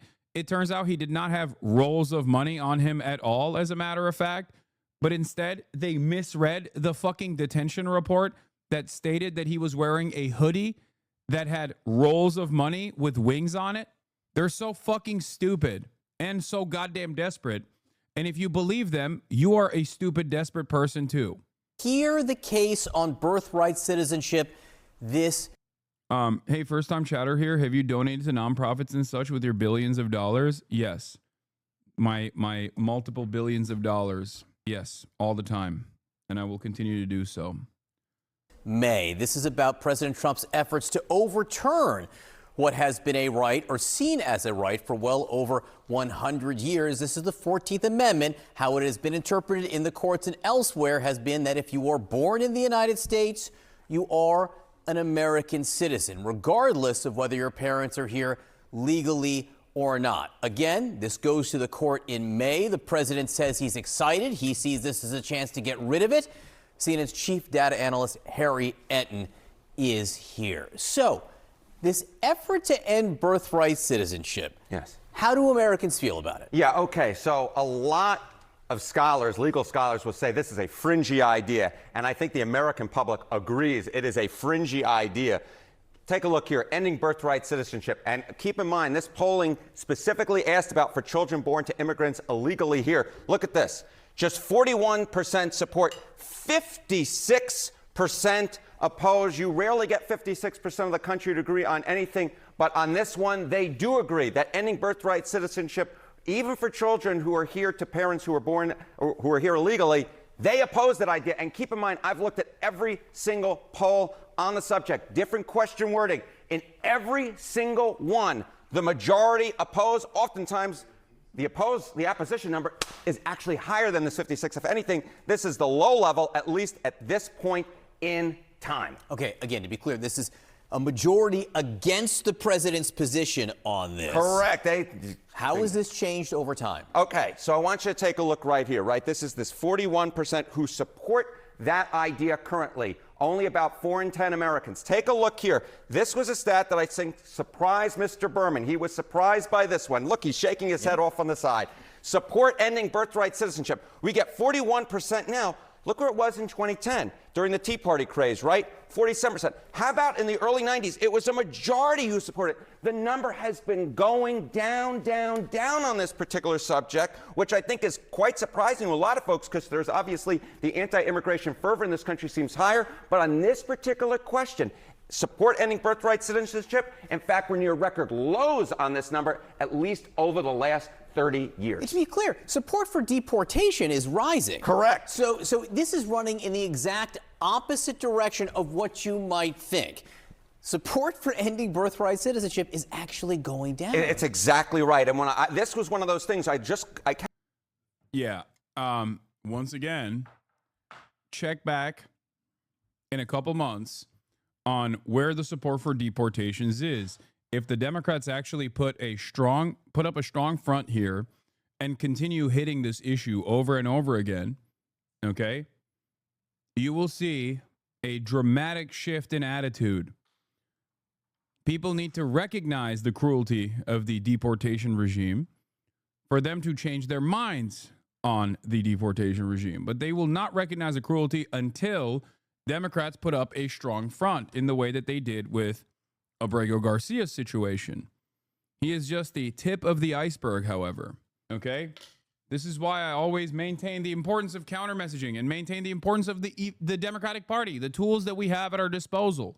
Do you understand? Kept looking at the polling data. You know, sometimes you get one piece of polling data, then you look at another, and you average it. It's just very clear. It just used to be considerably higher than that 41% right now, which again is at the higher level of the polling that we've actually been looking at. In a million years, this is never what I would have predicted on this, which is why it's so important to see what the polls are telling us here. How about this issue in terms of being a motivator to get to the polls? Yeah, okay. So it's not just that only about 4 in 10 Americans support President Trump's position on. By the way, another thing that is important to consider here is the obvious reality for anyone that has paid attention to any number of Supreme Court decisions, including the one on Roe v. Wade.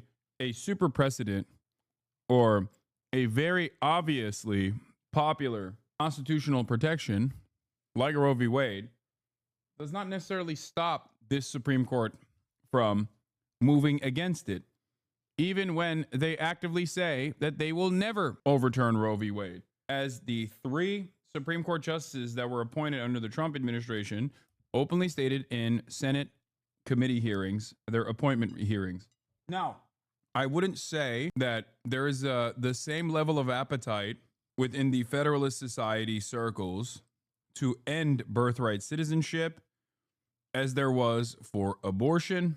So I don't know if this Supreme Court will overturn and declare birthright citizenship to be unconstitutional in this unprecedented move.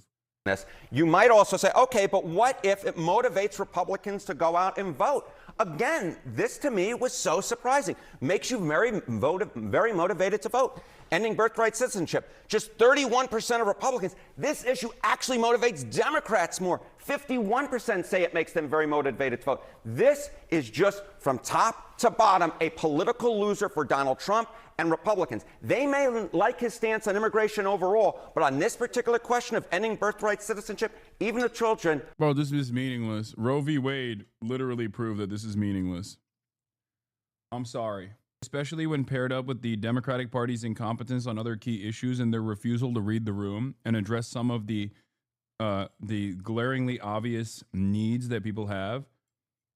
Like in the aftermath of the Roe v. Wade decision that directly was in the hands of Donald Trump, that was deeply unpopular. People went out, they voted for ballot measures that protected the constitutionality or protected abortions in their state constitutions, and then gladly voted for the guy who even made it so they had to go out and vote in these ballot measures.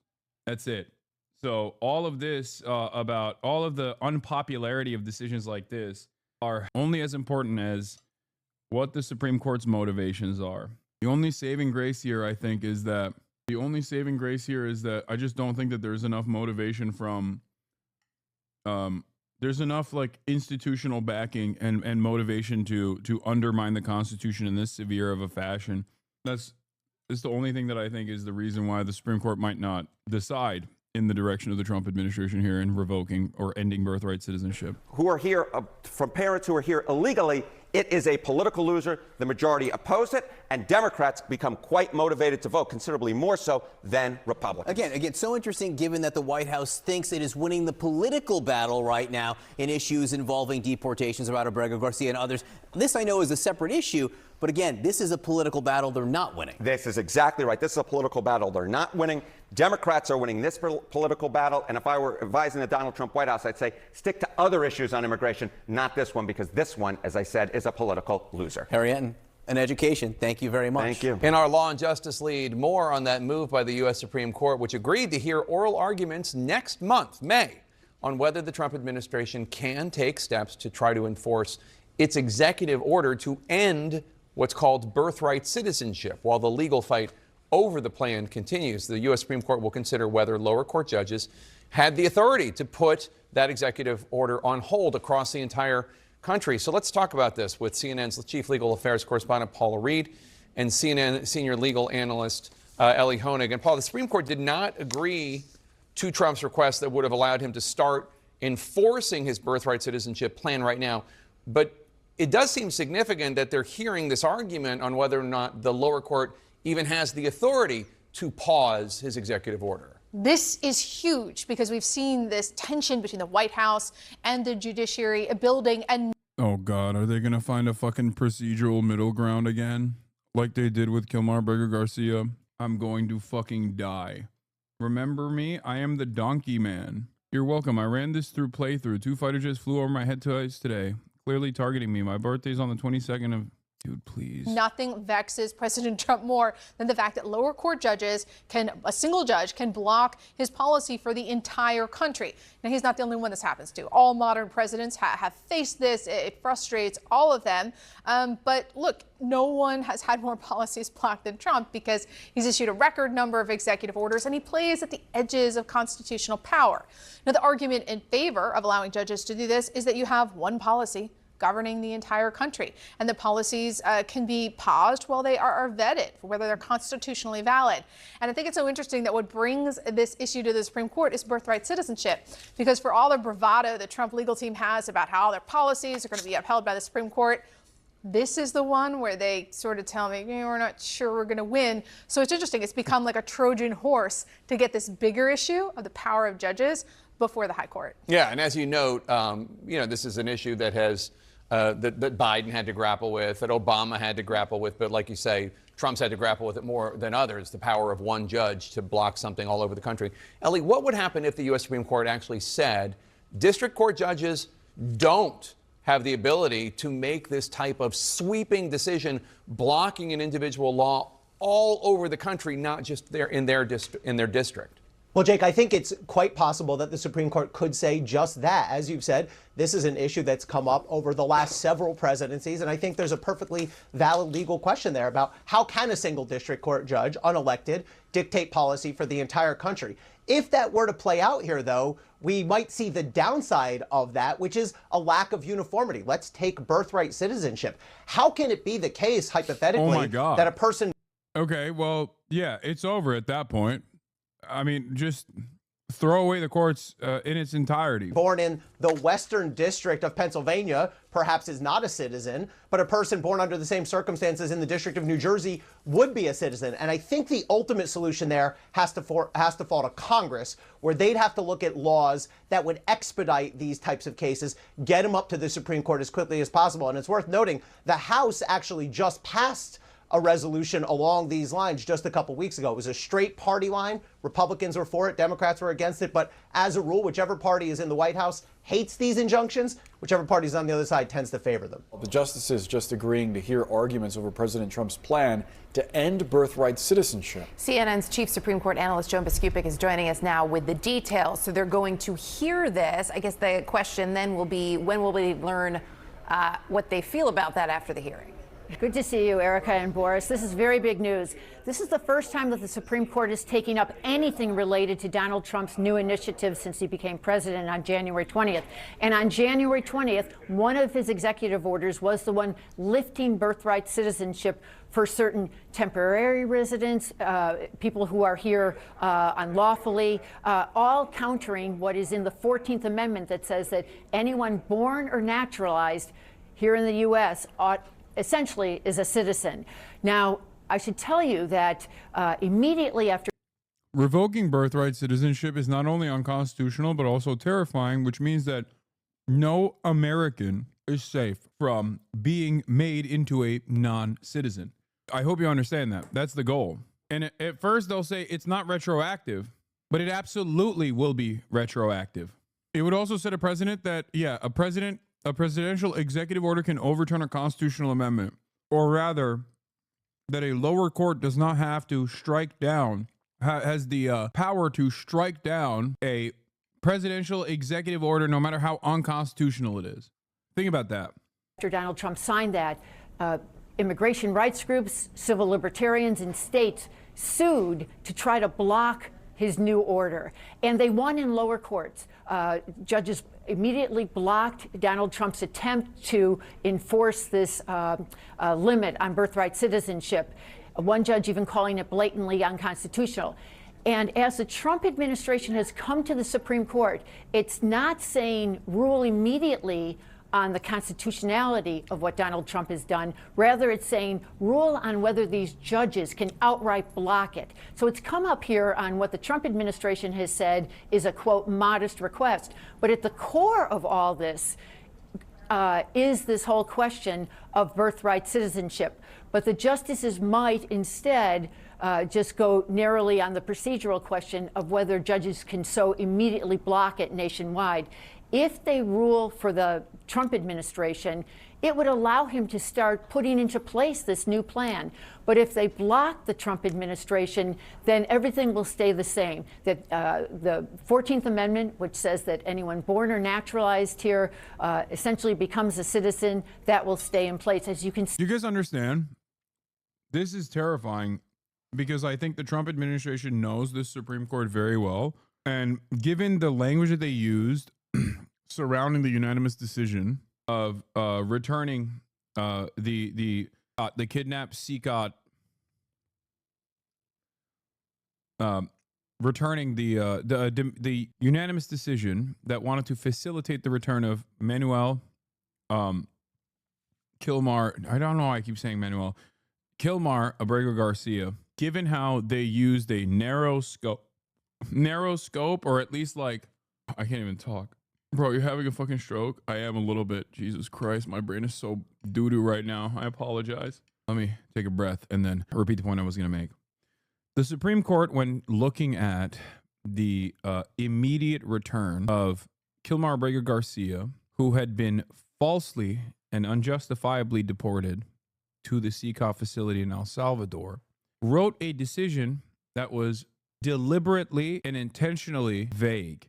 So vague, rather, that the administration could easily say, easily challenge the effectuate statement made by the lower court and refuse to cooperate with the lower court decision because the Supreme Court decision demanded the facilitation of the return of Kilmar Abrego Garcia.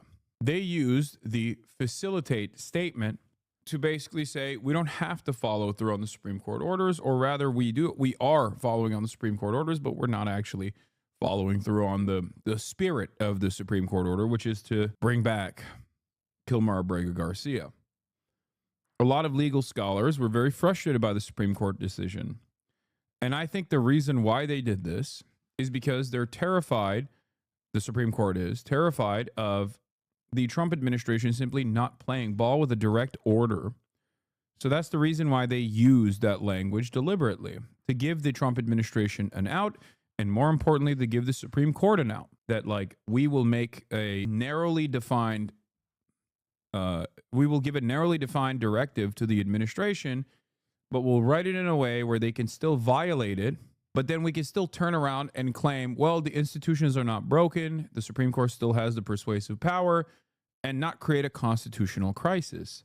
Given the fears that they have about a constitutional crisis and their interest in protecting this this legitimacy of this institution, I worry a little bit that they will also look to this situation in a similar vein, and they will write a narrow decision that basically allows the Trump administration to undermine lower court orders, to take away the power that lower courts have in blocking the decision of the Trump administration, given that the Trump administration or any executive order is actually a national order across the board. It's a federal order. And therefore, a state court is not capable of striking down or stopping a court order. That's what, an executive order, no matter how unconstitutional it is. Again, it plays a major role in the unitary executive theory because it just simply consolidates more power in the hands of the executive. This is not about states' rights at all. This is the exact opposite. This is about consolidating power in the hands of the federal government. The central interest here goes to, one of American equality and identity, but we've kind of got a little bit of a chance for the justices possibly to take an off-ramp. But it's still big news that they even agreed to hear this case in any form on May 15th, scheduling rare May arguments. They normally finish their session for oral arguments at the end of April. And to go to Erica's question about when would we get an answer on this, it would likely be at the end of June or early July when they finish their this annual session. But as I say, the initial question that they will be hearing from the Trump administration is just the power of these lower court judges to block his effort to enforce this rather than the pure constitutionality of whether Donald Trump can roll back more than a century of understanding about the protections of the 14th Amendment and birthright citizenship here in America. 911, what's the address of the emergency? Well, I don't really have an emergency. I would like to apologize. Governor Josh Shapiro needs to know that Cody Balmer will not take part in his plans for what he wants to do to the Palestinian people. He needs to leave my family alone. He needs to get his eyes off of my daughters. Wow, this guy seems to be an ideologically minded person and definitely not experiencing a bout of paranoia born out of them taking not taking their medication. This is the 911 call of the arson suspect that is basically confessing in this 911 call that he firebombed Pennsylvania Governor Josh Shapiro's residence, the governor's mansion in Pennsylvania. When this initially happened, when this initially took place, I thought it was a strange act, considering that, like, there's definitely amongst people who are following closely American politics, like, I'm sure, especially in Pennsylvania, there's like Josh Shapiro has fallen out of favor, but he's far from, like, I would say he's far from the biggest villain, especially for someone who is pro-Palestine, right? Like John Fetterman, I think, is seen as a figure that draws infinitely more ire due to the way he talks about Palestinians, due to like his ridiculous display of fealty to Israel. So Josh Shapiro, on the other hand, despite, writing an article when he was in high school about fucking how Arabs are genetically predispositioned to be barbaric or whatever, and that's why Israel has to wipe them out, like, that came out when he ran, when he was a contender for the vice presidential nod. He is far from the most infamous figure amongst the Free Palestine movement in general. So I thought the target was weird, which is part of the reason why I suspected that this could have been an anti-Semitic attack, given the timing of it as well during Passover, and because Josh Shapiro is Jewish. Now we find out that he's just, this corresponds to the things that his, was it his mother or his wife, I think, or his ex-wife, that had revealed to the authorities. I think it might have been his mom. I agree, but Shapiro did bomb that signing that went viral. No. Dude, put yourself in the mind of a fucking normie. The reason why I'm mentioning this is because, especially paired up with all the other stuff that has come out, including this 911 call, the reasoning for why Josh Shapiro became the target of his ire or the reasoning for why he took action like this is because he was off his medication. I don't want to reveal too much, but let me tell you something. I'm quite familiar with people who talk like this. As a matter of fact, many Twitch streamers would probably tell you that they're familiar with people who talk like this. Unironically, I banned someone earlier who was talking just like this. I'm not a psychiatrist. I'm not a psychologist.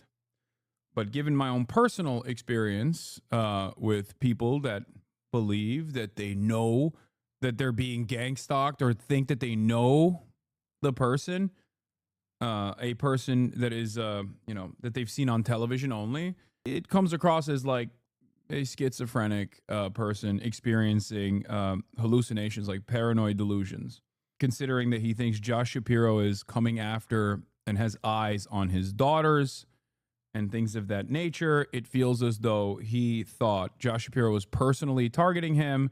It has the hallmark of a psychotic attack. So much so that I am very personally familiar with this kind of statement, these kinds of statements, unfortunately. And he needs to stop having my friends killed like he had Manny killed 2 weeks ago or last week on Saturday. Our people have been put through too much by that monster. All he has is a banquet hall to clean. Yeah, he's not talking about, like, this is not him being figurative. Like, he's not making, in his mind, he's being literal. This isn't him being like, oh, I meant, like, get your eyes off my daughters, as in, like, you're taking actions in the state of Pennsylvania that end up harming my daughters. He means, like, literally, in his mind, he thinks Josh Shapiro is personally coming after him and his friends. Do you understand? I'm tired of offering extensions of peace. I only want to be able to provide for my children. I should not be taken to these extremes. It's not fair. I wish no harm onto anyone. But that man, he is doing serious harm to probably yourself included. And I do wish you the best, sir. You all know where to find me. I'm not hiding, and I will confess to everything that I had done. Now to the chilling 911 call authorities say was made shortly after the attack on the Pennsylvania governor's residence. ABC's Morgan Norwood joins us now. In Morgan, police say that the call came from the man accused in that firebombing. Yeah, that's right, Janae. And less than an hour after flames tore through the Pennsylvania governor's mansion, the suspect made that chilling move, calling 911 to confess. He was calm, almost detached, and then ranted about the war in Gaza. And this morning, that 911 call is now a key part of that massive investigation. You all know where to find me. I'm not hiding, and I will confess to everything that I had done. This morning, the chilling confession police say is from the man who allegedly firebombed Governor Josh Shapiro's Pennsylvania home. 911, what's the address of the emergency? Well, I don't really have an emergency. I would like to apologize. In less than an hour after the attack, authorities say 38-year-old Cody Balmer calmly called 911, heard in this newly obtained audio, My favorite is this community specifically and their tendency to hear someone very clearly experiencing a mental health episode and to try and fucking find logic in it. Like, this happens all the time. A gray name will come in here and be like, you've kidnapped me 55 times, Hassan Piker. The people will know your crimes. Everyone will know how you kidnapped me and how you stalk me every day. And there will be like 8 other chatters that'll be like, what? I can't believe you've done that to that other person. How could you do such a thing? And they're not joking when they say that. They literally, they're being sincere. I like that it's happening in this instance as well. No matter who is very clearly experiencing a fucking breakdown, people will just go, hold up. Here's the logic behind it. apologizing and describing his motive for the attack as related to the war in Gaza, calling Shapiro, who favors a two-state solution, a monster. Governor Josh Shapiro needs to know that Cody Balmer will not take part in his plans for what he... Dude, the Palestinian part of this is literally the only part that the media is focusing on. Like, fuck you mean, dude? You think this guy literally was like, I'm doing this to free Palestine? You think that was going on? What about all the other shit that he said about how Josh Shapiro is personally stalking my daughters and trying to kill them or some shit? You think he had mental clarity during the free Palestine part of this conversation and then just completely collapsed on the rest of it? Or do you think legitimately Josh Shapiro also is not only in his mind, genuinely, his mind is clear. He's not experiencing a fucking episode. And he thinks Josh Shapiro sincerely is like anti-Palestine, and that's why he's taking action. Just like just like Josh Shapiro may or may not have kidnapped his daughters. Like, what do you think he wants to do to the Palestinian people? All he has is a banquet hall to clean up. The brazen attack happened just hours after the Shapiro family hosted more than 24 people for the first night of Passover, when police say the suspect hopped a fence at the governor's mansion, broke windows, and threw Molotov cocktails made from beer bottles and gasoline. No one was injured in the attack. In an exclusive interview, ABC's George Stephanopoulos asking the governor whether this was a hate crime. I recognize when you're in these positions of power, there are people out there that want to do you harm. I try not to be captive to the fear, and I try not to worry or think about why people want to do that harm. And this morning, that suspect is facing arson, attempted murder, and terrorism charges. He has yet to enter a plea, but we know he's due back in court next week. All right, Morgan Norwood, thank you. Tensions deepening between two Texas families, torn apart by a deadly high school track meet stabbing, now playing out in public view. Jeff Metcalf, the father. Oh my God, I fucking hate this story so much. This is the most Twitter bot story. Willing.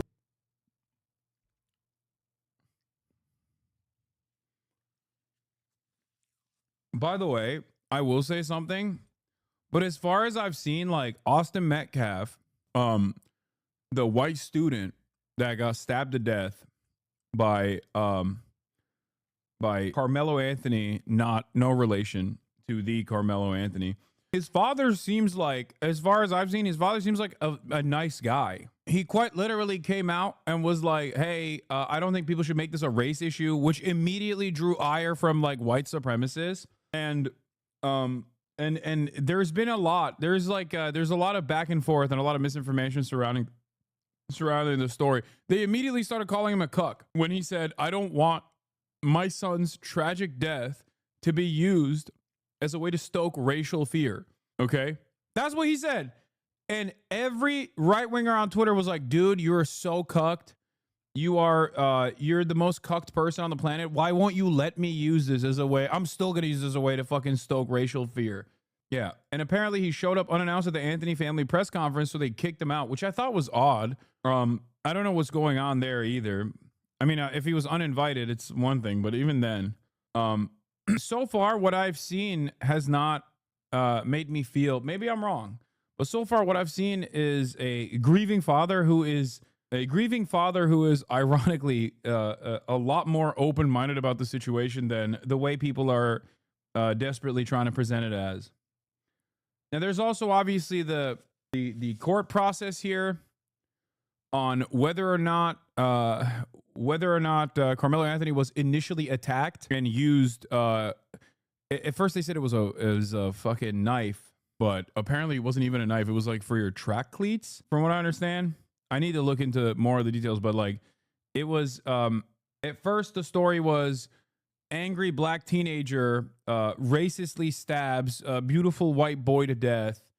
How could this have happened? Then more information comes out, and there is at least like eyewitnesses that see that like initially it was Austin Metcalf that actually went up to this kid, up to Carmelo Anthony, and was being a nuisance. And we don't know the details of how much of a nuisance he was being, but like the incident ended with Austin Metcalf getting stabbed by Carmelo Anthony, and then Carmelo Anthony going to the authorities, going to the cops and being like, I was engaging in self-defense. And there are, from what I understand, there are also witnesses to suggest that that was the case as well. Now, you might say it's a ridiculous escalation of violence, and depending on the actual details of the story, I'm inclined to agree. At the end of the day, I'm not an advocate for stand your ground laws in general, and it's not something that this is not my conclusion only when it's a black person exercising stand your ground. I say this about white people standing their ground as well, and I say this about violence in general.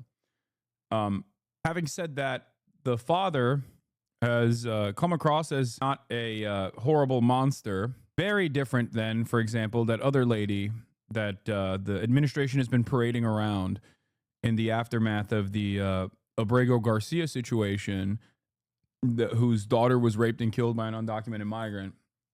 They've been parading her ass around to fucking talk about how, no, Abrego Garcia should be kept in prison in CCOD. Also, remember when I called her a fucking monster? Yeah, I was right. I know how to clock them, baby. Just found out this lady stole all the money that was raised for her murdered daughter's children, and they're suing her. A real sociopath, dude. Anyone saying this self-defense is low functioning? No, you don't know that. Yeah, here's the article. Anyway, we'll talk about this in a second. Don't worry. Going back to this story, however, it absolutely could be seen as self-defense in a court of law. That's number one. And number two, even if it's escalation, and it certainly is, okay? Unless there's a detail that we don't know, like he had a gun, right? And then he stabbed him before he could, when he was brandishing his weapon. Like, it's an escalation in most other circumstances, right? It's a direct escalation, going from physical confrontation to using any kind of object to, like, stab and kill a person. Having said that, however, escalation doesn't necessarily mean that you are in the wrong. Depending on the additional circumstances, depending on all of the externalities, depending on how credibly he could have felt like he was under attack. Okay? Straight up. Also, the Dersh. Anthony was being held on $1 million bond, which was crazy. Today, they reduced it to $250,000, which is, still sizable, but he wound up getting out. All right, so Mark, first of all, the idea of race, I mean, you lived it with Zimmerman in a big way. There's so many people who believe that that's why Zimmerman wound up beating that case. But what do you see here? What are your questions? What will matter? Oh, no, it's definitely a consideration. It always is, whether it's a sort of obvious what we're doing or the implicit one, because we all carry these implicit biases with us that perceive or impact how we perceive an event. Now, what's really it's going to come down to, and I disagree with the guy who said this is not a self-defense case yesterday. I think he said it. This is definitely a self-defense case because it always is one until you look at the facts of the case and compare the two. You have to compare who was the initial aggressor. Was it an aggressive act for him to go up and say, get away from the tent? Did he do more than that? My understanding was maybe he touched him and put hands on him. Granted, that makes the decedent in this case maybe the initial aggressor. But you really still then have to look at whether or not Carmelo Anthony responded with appropriate force. Yeah. He used a deadly weapon. That's it. That's the major point of contention here. This is already given what the defense is going to go with. This is already a self-defense case, and if we're going to cover whether or not it is whether or not this still causes Carmelo Anthony to get a manslaughter charge or a murder charge or something like that, all of that is entirely dependent on whether or not this was a reasonable use of force given the circumstances, like given what Austin Metcalf did. How is this self-defense? No, dude, that's the defense, okay? That is what the defense attorney is saying. So yes, it is a self-defense case. You don't have to agree with it. It doesn't matter. Hello. Why is this so difficult for you to comprehend? The fucking lawyer just said as much, okay? Even if there was no back and forth whatsoever and Carmelo Anthony just walked up to Austin Metcalf and fucking stabbed him and then claimed self-defense, that would still be a self-defense case, okay? Calling something a self-defense case does not mean that self-defense actually took place. In this instance, at least according to the initial reporting from eyewitness testimony, there is at least enough evidence to suggest that it is self-defense. However, self-defense does not always mean you can get away with murdering someone, especially when you're black and the victim is white. But beyond that, it depends entirely on what this lawyer was talking about, which is whether or not this was an appropriate use of force or it was an inappropriate use of force. If they consider this to be an inappropriate use of force, an escalation, because it doesn't it doesn't meet the standard that he genuinely was in fear of his life, in fear for his life, okay, then he will most likely get hit with a charge. I think another major point of contention is someone referred to as cooling off period, because if I recall correctly, Anthony went to his backpack to get his knife after Metcalf put hands on him. This differs from a traditional self-defense case where the person who killed the other had the weapon on their person and initial aggression occurred. Yeah, but I think there are definitely instances where you can, like, one, we don't know what happened afterwards. Like, I'm totally making this up right now. In a hypothetical situation, there's an initial confrontation. He goes to his bag and he gets this, I don't even know if it's a knife, but it's a object that you can clearly stab someone to death with. Whatever, the sharp object. Okay. And then he comes back and he sees him again, and the interaction basically restarts. In that process, there is still self-defense, an argument you can make for self-defense. It was a cleat sharpener for sports cleats. Yeah, that's what I thought it was. Anyway, let's continue. And whether or not he was in imminent fear of great bodily injury, that's the standard in Texas and most every state, to determine whether or not his actions, the way... Why are you mad? I'm not. Why you are mad? I'm not mad. He perceived him, the way Carmelo Anthony perceived him when he took out that knife and stabbed him. The good part is if the decedent was the aggressor initially. The bad part for Carmelo, if in fact it's true that he sort of said, touch me and you'll see, because that's that aggression, that's that predisposition towards violence that doesn't have a place in a true self-defense case. What's the most important question for you in this, Mark? And then I want the same from you, Professor, if you have one. Go ahead, Mark. Sure. Who truly was the initial aggressor? How did this unfold such that if in fact he had a reason to believe great bodily injury was imminent, was it reasonable? Was he pushed? Was he shoved? Was he hit? Because don't forget, it's the moment, but you are allowed to respond to great deadly force with your own great deadly force, or at least your perception of great deadly force. So it's really going to be fact-based I do think that race, it's going to be played out on social media. It also is going to be played out in a courtroom if you ever get there, because Yeah, that's what I'm saying. Like, if he goes back to his backpack, comes back to protect himself, the Metcalf has started shit again, then you have a self-defense case. However, the use of force must be proportional to the aggressor's use of force. That determination is up to the jury. But it doesn't seem like stabbing someone to death is proportionate to someone shoving you or yelling profanities at you. Yes, that part is also correct. Two things that are correct here. There's also that side of it. Yes, you have to convince a jury that you truly were in fear for your life. That you truly were in fear for your life. You were physically harmed, and that you were trying to defend yourself. That makes it quite difficult, given that he's a black student in a overwhelmingly white neighborhood, and most likely will have a overwhelmingly white jury. So there's that aspect of it as well. We do not need kids pulling knives at track meets. Why was he carrying a rifle? He was ready. Seems like something a hog would do. Wait, what? Or maybe he had cleat sharpeners or something. Or, see, okay, let me explain to you why someone might have a knife on him, okay? What if he's been fucking bullied relentlessly, black teenager in an overwhelmingly white school? I'm not saying this is what happened, but there are a million different reasons as to why this could be the case. It could be a cleat sharpener. It could be a person who has previously been bullied by Austin Metcalf, for example, and like this is an ongoing incident. And then all of a sudden, this is the final escalation that leads this person who is truly in fear of this, truly fearing for his life, to, in an act of desperation, try to protect himself and then run away. You know, there could be a million different reasons. We do not know. I have no idea. I'm not telling you that this is the case, but I'm simply saying don't immediately drop. That there's no reason for this.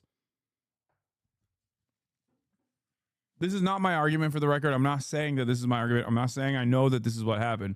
I'm simply giving you an alternative where things might not be as open and shut as you think they are. Having said that, however, it is truly a horrible situation. I mean, it's really fucked up. Guns are fine, but we draw the line at knives. Yeah, the most unique part about it is a knife crime situation, like we're fucking London. In today's day and age, And not a gun. I would argue that someone like Carmelo Anthony now has a heightened concern over the past few years and the way we've sort of degraded some of the progress we thought we made over the past decade, as far as how we're treating young black males in the system, such that maybe he would have felt more preyed upon than he otherwise would. Interesting, you're right. We're going to be talking about this for a long time. Professor, what do you got? Hello? Oh, I'm Professor? sorry. Yeah, Professor. This is all about who the jury is. This will all be determined by the jury.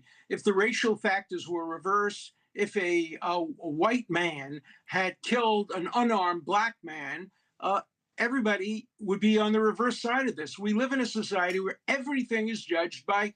Dude, what are you saying? There are many famous incidents where the exact opposite has taken place. They literally brought it up. George Zimmerman, they brought it up in the introduction to the story. What are you talking about?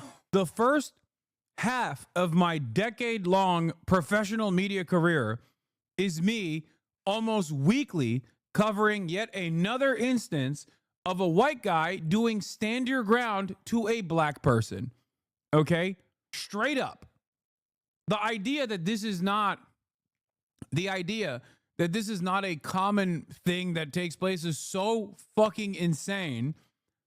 It's also hilarious that Alan Dershowitz is saying this, because he's surrounded by, well, I guess the only liberal, quote unquote, that he was surrounded by was Jeffrey Epstein, and he's dead now. So he has no excuse. He's only surrounded by right-wing reactionaries, and they definitely know plenty of instances where a white guy's killed a black dude and they celebrated it, okay? I mean, it just happened with Daniel Penny. Normally, I'd give a little bit of grace. I'd give a little bit of grace to the Dersh, Professor Emeritus at Harvard University. Mr. Constitutionally speaking, we should lower the age of consent. Mr. Steal Your Girl. Mr. I always had my underpants on in Jeffrey Epstein's sex mansion. Because, you know, his bestie died. He's probably sad. You know what I mean? Still, it's been a couple of years, but, you know, you can't let go of a lifelong friendship like that. And of course, when I say his bestie, I'm talking about Jeffrey Epstein. So, you know, he knows not what he says. He is emotional. After all, a loved one gone so soon, you know, far before his time, is going to have an emotional impact for the Dersh. Race, you know, the Bible says to judges and prosecutors, don't recognize people, just do abstract justice. We're way, way, way beyond that. If the racial elements were reversed there, virtually all the people who are calling for him to be acquitted would be calling for him to be convicted, and vice versa. Let's not kid ourselves. We live in a race-conscious society, and jury selection, which, of course, your other guest is so brilliant at and did so well in the Zimmerman case, is determine the outcome of this case, without a doubt. For me, it's as simple as, how do they feel about this proposition? Bringing a knife to a fist fight. Right. Mark O'Mara, we'll see what happens. Alan Dershowitz, thank you very much. Hey, thanks for watching. Go to joinnn.com to find News Nation on your screen. And don't forget, click the red subscribe button below. You're literally such a fucking grifter. How dare you speak about this academic titan like that? He literally kept his underwear on. He's a shining pillar of morality. Yeah, I'm sorry. Well, at least I reminded everybody that he, as a matter of fact, did keep his underwear on inside of the Jeffrey Epstein mansion at all times, according to his own statements, by the way. That is something that he said. He never took his underwear off. Very odd. Why would you say that? You know? What a strange thing to say. I'll have you know, I always kept my underwear on at the Jeffrey Epstein mansion at all times. It's like, you might as well not say anything at that point. Like, plead the fucking fifth, dog. What do you mean you always kept your fucking underwear on? It sounds so incriminating, you know? Nobody hears that and goes, oh, you kept your underwear on at all times? Okay, then. Nothing to see here. No, they go, why the fuck? It's now making me think you were naked with, you know, with just your underwear on, and maybe not even your underwear, you know? That's what is making people think. Holy Toledo. He kept his undies on, Jessica. That is no bueno. Harry Enton here. 68% of Americans think that Jeffrey Epstein was besties with Alan Dershowitz. Holy Toledo. That's a lot of Americans. It is always. Anyway, let's continue. 17-year-old Austin Metcalf, who was killed earlier this month, crashing a news conference on Thursday, held with the family of his alleged killer, 17-year-old Carmelo Anthony. Metcalf, wearing dark sunglasses, escorted away by police. He has not commented since his appearance, but spoke to NBC's Dallas-Fort Worth station KXAS earlier this month. You know what? I already forgive this person. Yeah, see, this is why I'm saying, like, there's something crazy going on here. It's a little weird. No, I just, he's like too nice. I don't know what the fuck is. I'm too cynical for this shit, man. I'm sorry. I'm thinking about it like what anyone else would do in this situation, and immediately offering grace while you're still fucking mourning the death of your son. Immediately offering grace to the person who killed him is crazy. Okay? I ain't never seen shit like that. That is wild. I mean, this dude seems like this dude's woke as fuck, or there's something else going on there and I just truly don't understand it. He might be legit a good Christian. Look at his call with the leader of Justice for Austin. They call him weak. No, I know. Spoken like a father who knew his son was a piece of shit. Dude, you guys have to calm down, man. Jesus Christ. He's a dad, brother. What are you talking about? It's his son. Even if he is a piece of shit, or sorry, was a piece of shit, he's not going to fucking feel that way. What are you talking about? No, this is something different. He's from God's country, bro, not LA. People are pissed that Anthony's parents are fundraising, is what I heard last. Racist people, that is. Not sure what other options are out there. I know. They are. I'm going to get into it in a second. I'm going to get into all the other extra misinfo that's surrounding this case as well. But all I'm saying is he is shockingly nice. Like unexpectedly gracious. Truly. He has every right to be fucking upset. Every right to be mad. Okay? Regardless of the details. Like I'm saying, even if it's a valid self-defense situation, the dad has still every right to be upset. Do you know what I mean? And the very fact that he's not, I mean, he is upset, but he's not like shitting on the perpetrator in this case is crazy. already? Already. God takes care of things. After Metcalf was let out on Thursday, Anthony's parents addressed the cameras. To the family who experienced the loss, my heart truly goes out to you. Kayla Hayes, Anthony's mother, offering her sympathies, but also detailing the public backlash against her own family in her first comments since the stabbing. We have endured death threats. My 13-year-old daughter is afraid to sleep in her own bedroom because she's fearful of what may happen to her. Her son was charged with murder after police say he stabbed Metcalf following a verbal altercation at a track meet on April 2nd. They say Anthony admitted to the killing, saying he acted in self-defense. Dominique Alexander, president of the Next Generation Action Network and a spokesman for the Anthony family, spoke to Top Story earlier this week about those claims. I think that Black America as a general right is saying, how is it absurd that a Black child is claiming self-defense? But we all. I saw this. Hold up. I know. I'm telling you, man, Austin Metcalf's fucking dad is a wild one. So much so that every right-winger that doesn't give a fuck about the death at all and simply wants to use it as a point to do like racial tension, racial animosity, like white nationalists are mad at the fucking dad. They keep calling him a pussy. Literally every single person I've seen on the timeline has been shitting on the dad. Perhaps the greatest indication that these people don't care about any of the victims, but instead care only about stoking racial tension. They're mad at the fucking dad, bro. They're like, why won't you let us do racial agitprop? How dare you? How dare you show humility, and how dare you show grace for a person that has committed a wrong towards you? Such a horrible thing that has happened to you. You're saying the perpetrator itself, I do not, I forgive him. Always see repetitively white children being able to say self-defense and there's no problem. On Monday, a judge lowering Anthony's bond from $1 million to $250,000, releasing him on strict conditions of house arrest, ankle monitoring, and weekly check-ins with the bailiff. A grand jury still has to decide whether to move forward with an indictment. I don't know why we are being targeted and discriminated against before a fair trial. Our son deserves the same rights under the law that everyone is afforded to. And Kathy Park joins us now. Kathy, not long after the Anthony family press conference, police were called out to the Metcalf family home. Do we know what happened there? You said the same thing to chatters about hypotheticals like your mother dying from gunmen? No, I often say that there is a good reason why it is not up to the fucking victim to adjudicate, and instead a third party, because if that was the case, everyone would be insanely vindictive.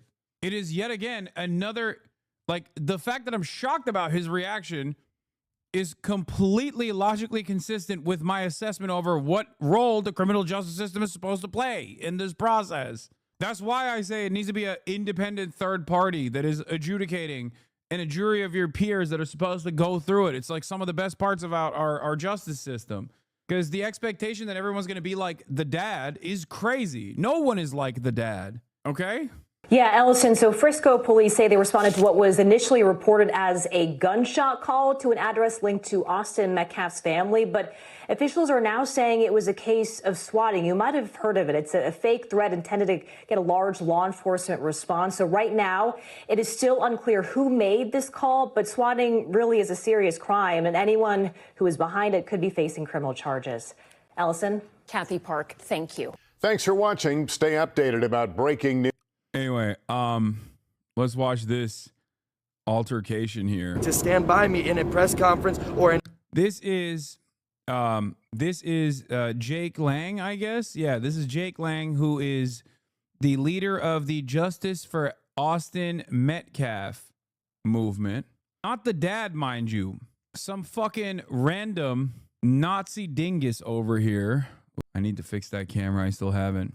What the fuck? He doesn't look like a white supremacist at all. Wait, brother, let's pull up Jake Lang.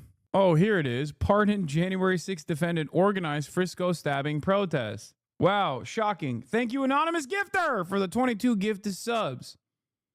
The initial flyer misspelled Friezo and got the name of the local high school wrong, Wakefield, while incorrectly claiming this is where the stabbing took place. The stabbing took place at a track meet at Kuykendall Stadium. The latest version of the flyer now shows a location for the protest. The Frisco Police Department said it's aware of the scheduled protest and put out a statement on social media yesterday saying, officers will be on hand to ensure the safety of the public while allowing protesters to exercise their First Amendment rights in a peaceful manner. Oh, 25, not 22. My bad. The day after the fatal stabbing, the father, Austin Metcalf, pleaded on... Yeah, here. That was also another thing that he said, which is what... Do you guys have... do you guys have info on this? What is going on? Oh, what's good? To stand by me in a press conference or in an individual interview and talk about this. Do you guys have any right-wing comment, like right-wing accounts that like reacted to the father shitting on him? Just send it in the chat. Issue that is larger than Austin at this point. God rest the beautiful young man's soul that would have been one of our strongest voices if he was still alive today. Yes, I am, sir. You're trying to create more race divide than bridging the gap. I do not condone anything you do. You do not have any fucking... That's called white guilt. No, let it talk. You're creating more Austin Metcalfs with your weakness, sir. You are creating more... That's why I say the dad's kind of cool, like weirdly enough. I don't know how the fuck this happened. I've never seen a dude... I've never seen a white boy with swag like that. I'm still kind of skeptical, I'll be honest. Because like he seems like he seems too good of a dude. Like it's just I've never seen someone behave like this. Straight up. Like it is outside of the bounds of reason, you know? I think partially because I've just never seen a real Christian. You know what I mean? Maybe he is. Maybe he's just like an actual Christian, which is shocking. You know? Usually when you say someone's a Christian in America, it means they love hamburger and fucking, I don't know, glory to the white race.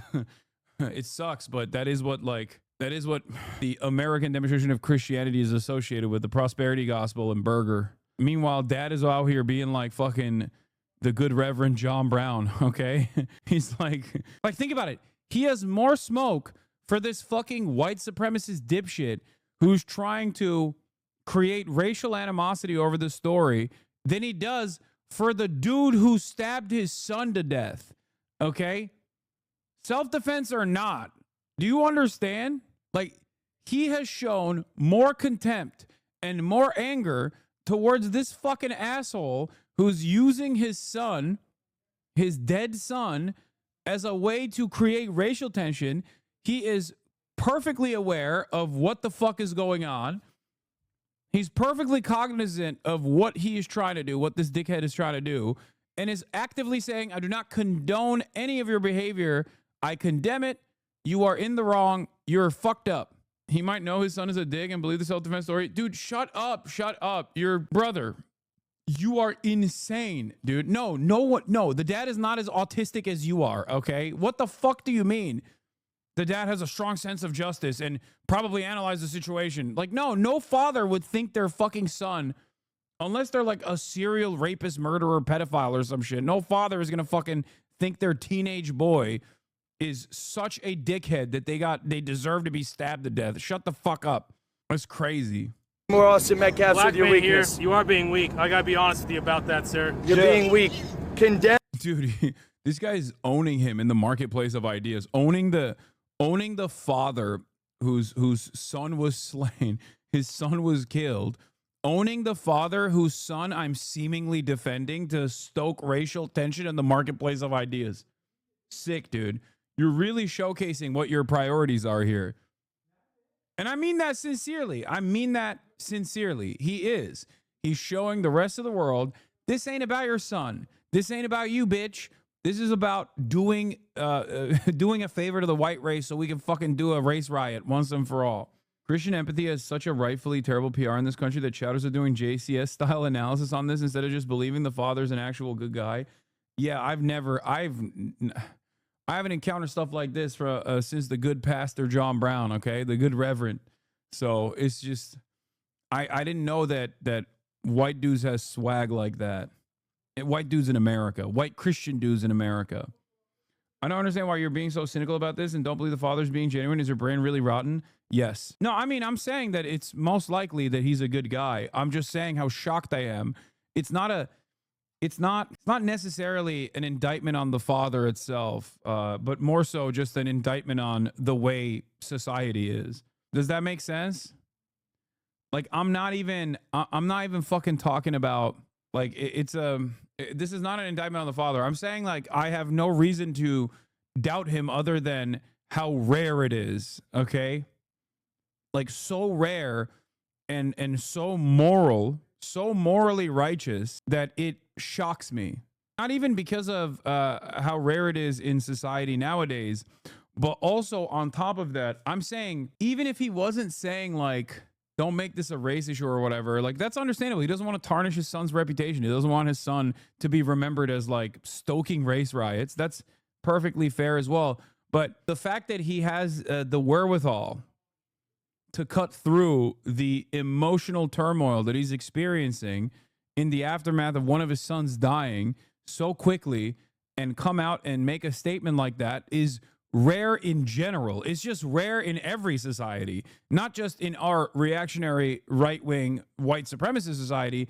It's just a rare thing to do. Calls are growing louder for Austin Metcalf's killer to remain behind bars until his trial. In jail right now is because he's a young black man. If he was a white man, an Hispanic man, any other race, he'd be in jail right now. You better believe you stab someone, you're not getting out of jail.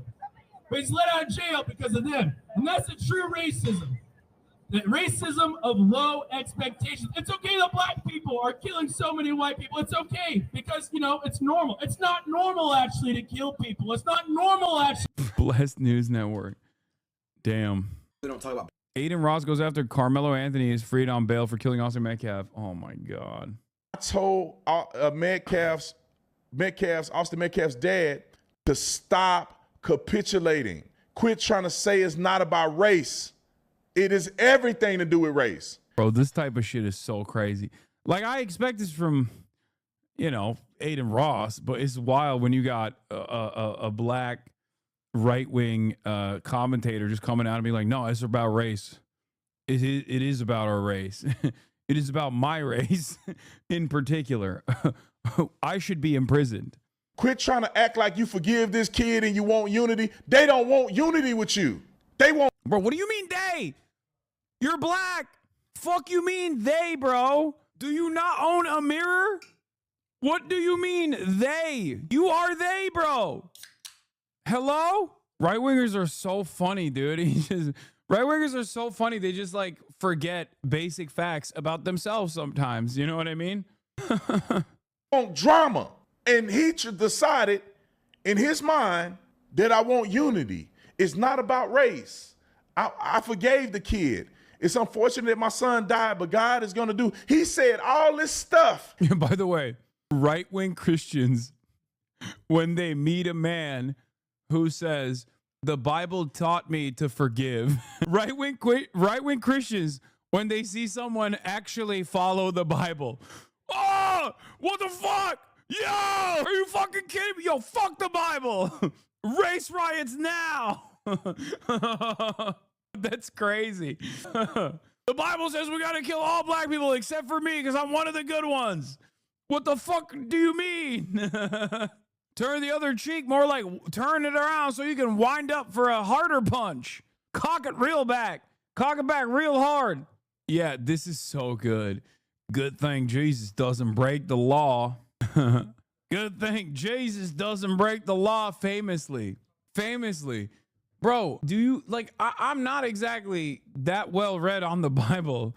This is like one of the most basic parts about Jesus' story. It's the most famous part about Jesus' story is that he did break the law.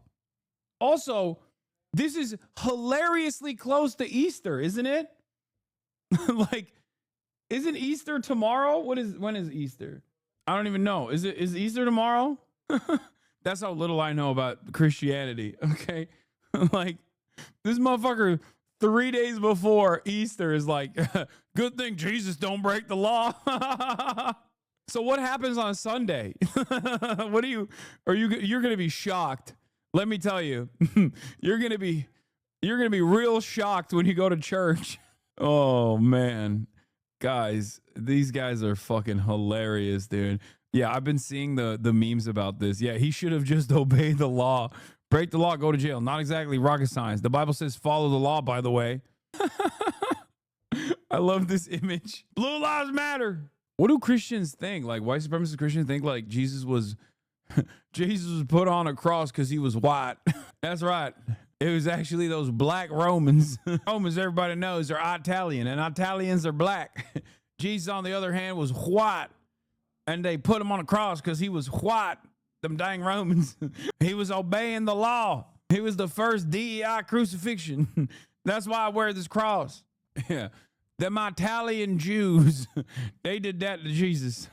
It was the Jews and the Italians, black people and Jewish people. That's what they did to him because he was white and they were jealous of his white skin. What is this?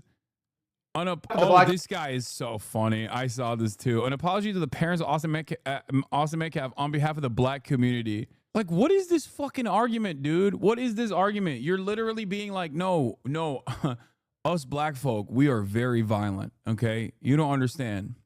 Everything that all of my favorite commentators and all of my funders think about black people is correct.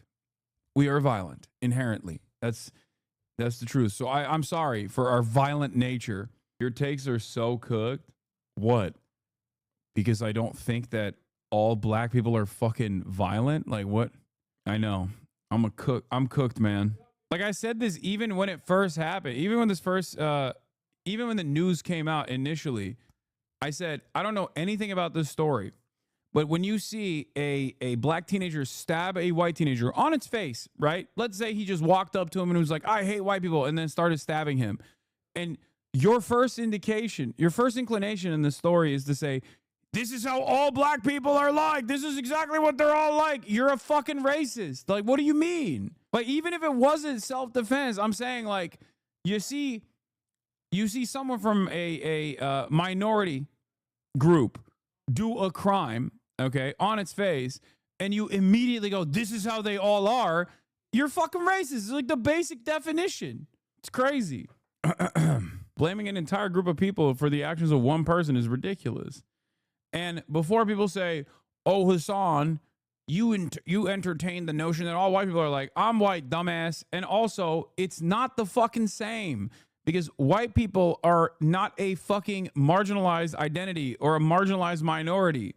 So even if we fucking crack jokes about straight people or about white people or about men or whatever the fuck, it's still not the same as making similar statements and generalizations that accompany systematic harm both historically and in contemporary society towards black people, women, queer people, okay? The reason why it's not the same is because there is no systemic harm associated with it. So you're not relitigating or rather furthering the existing systematic harms that are everywhere in contemporary society. You are not white, dude. My parents are both white. My dad would never set off to smoke together cooking my bland ass cuisine. Community, I would like to apologize to the parents of Austin Metcalf for making a hero out of the young man that killed your son. I apologize that who is doing that?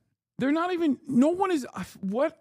Like, I don't think people are making him a hero. I think people are either A, saying role reversal time, stand your ground works for black people too, or it's supposed to work for black people in a truly race blind criminal justice system. Or they're fucking saying that, or they're saying that it's a self-defense situation. there are so few fathers around and so few male figures around to teach the black community about emotional discipline, about what's right from wrong, about emotional regulation, about not making a hero out of a thug and a criminal. I apologize on behalf of the black community because they are the ones that are raising money for your son's killer. They are the ones that are funding this new lavish lifestyle that your son's killer is living. Are you saying it's like stealing from the rich versus stealing from the poor argument? I mean, it's kind of like that, sure. I apologize on behalf of the black community because they are. It's crazy that like back in the day you had a couple guys like this, and in the post Candace Owens world, oh my god, bro, oh my fucking god, the 4chanification of Twitter and shit too. These guys, God, you guys have gone crazy. Multiple times since their son was stabbed to death that attract me, the parents of Austin Metcalf have been subjected to prank 911 calls, also known as swatting. Armed officers, often SWAT, are called to respond to a made-up claim of a violent assault at their address. The family tells me they're worried someone will get injured or killed, pleading for it to stop. Frisco police say they will charge whoever is behind it with a felony. So if your son dies, okay, if your son gets stabbed, dies at a fucking track meet in school, and you don't turn around and say, we have to do a race riot right now, Nazis will fucking SWAT your house so the cops will fucking kill you? Is that what's happening here? What an insane situation we have found ourselves in, dude. Absolutely psychotic set of circumstances here. Holy Toledo, I say. Incredible. Incredible stuff, man. They're so confused about, again, what's right and what's wrong, that in some weird, twisted sense of racial solidarity, they would celebrate the young man that killed your child in cold. Oh yeah. All right, let's get back to the other fucking Nazi that's like directly yelling at the dad. By the way, hold on, where is it? Condemn your son's killer and the culture that caused it. Hey, Jeff. That's the problem. You've been submitted. Hold on, hey, Jeff. You've been submitted. I'll handle it from here. You've been submitted, sir. You're not going to make If we were all of your nature, guys, listen. You're let not me going say to this. save us. a weak Not man. yet. Do you know who you're talking to? You don't, do you? I'm talking to a black man. You don't. No, you're not. Okay. You sit here, you talk about Trump. I'm talking to a black man. That's crazy. I am. You're not Google my name and down. Trump. No. When you do that, my name is Bruce. I agree with black males winning, Google that. but they're not winning right what now. You're doing, they're becoming degenerate to a black man. You don't. No, you're not. Okay. You sit here, you talk about Trump. But I am. You're not Google my name and Trump. No. When you do that, my name is Bruce. I agree with black males winning, Google that. but they're not winning right now. You're doing, they're becoming degenerates. What you're doing and murder. I agree with black males. What? But they're not winning. What is he saying? Google my name and Trump. No. When you do that, my name is Bruce. I agree with black. Oh, yeah, black males winning. That's his pin, I guess, or something. And he said, but they're not winning right now. No, Google that. But they're not winning right now. What you're doing, they're becoming degenerates. What you're doing and murder. He's talking to a black dude who I think is like a black Trump supporter who started black males winning, I assume. But he's also friends, I guess, with the dad, or the intermediary between the dad of Austin Metcalf, trying to basically fucking mediate the situation. And yeah, his language is such a self-report. The otherism is heavy. Yeah, no, this guy is a straight up white supremacist. That's why he said, you're a black man. When he said, who do you see in front of you? Like, who do you think I am? He went, you're a black man. Because that's the only thing he sees. It doesn't matter if this dude is a Trump supporter. It doesn't matter if he has like an advocacy group for Trump that revolves around like black men supporting Donald Trump or whatever. He is just a white supremacist. That's it. Murdering white people. Not helping America. You're no more patriotic than I am. No way. Silent is Where not were you helping. on January 6th? You've been silent. It's only gotten worse. Where were you on January 6th? You've been silent. It's only gotten worse. Where were you? Did you stand for your country? So you think that made you patriot because you showed up there? Does that make you a patriot? Joe Biden is a pedophile. All you're doing is condemning us. What's your solution? My solution is to help people where they're weak. So we have an issue in young black males' lives across the country. It doesn't matter. We talk about it, man. Say it. At the end of the day, the man is asking. So let me ask you this. You got a father who's grieving, and your response is he's weak. My father is celebrating my strength right now. You have no idea. You'll never win the Senate. And what I'll do, I'll come to Florida and run for Senate and run as a Republican, and I'll kick your butt. No, you lose, bro. You need 2 years of presidency in Florida. Because this behavior is why we're in the situation where we are. No. We get these. Is that what it is? Yeah. Okay. Well, at the end of the day, he's asked you what to do and what not to do. Listen, you have a right to do it or not.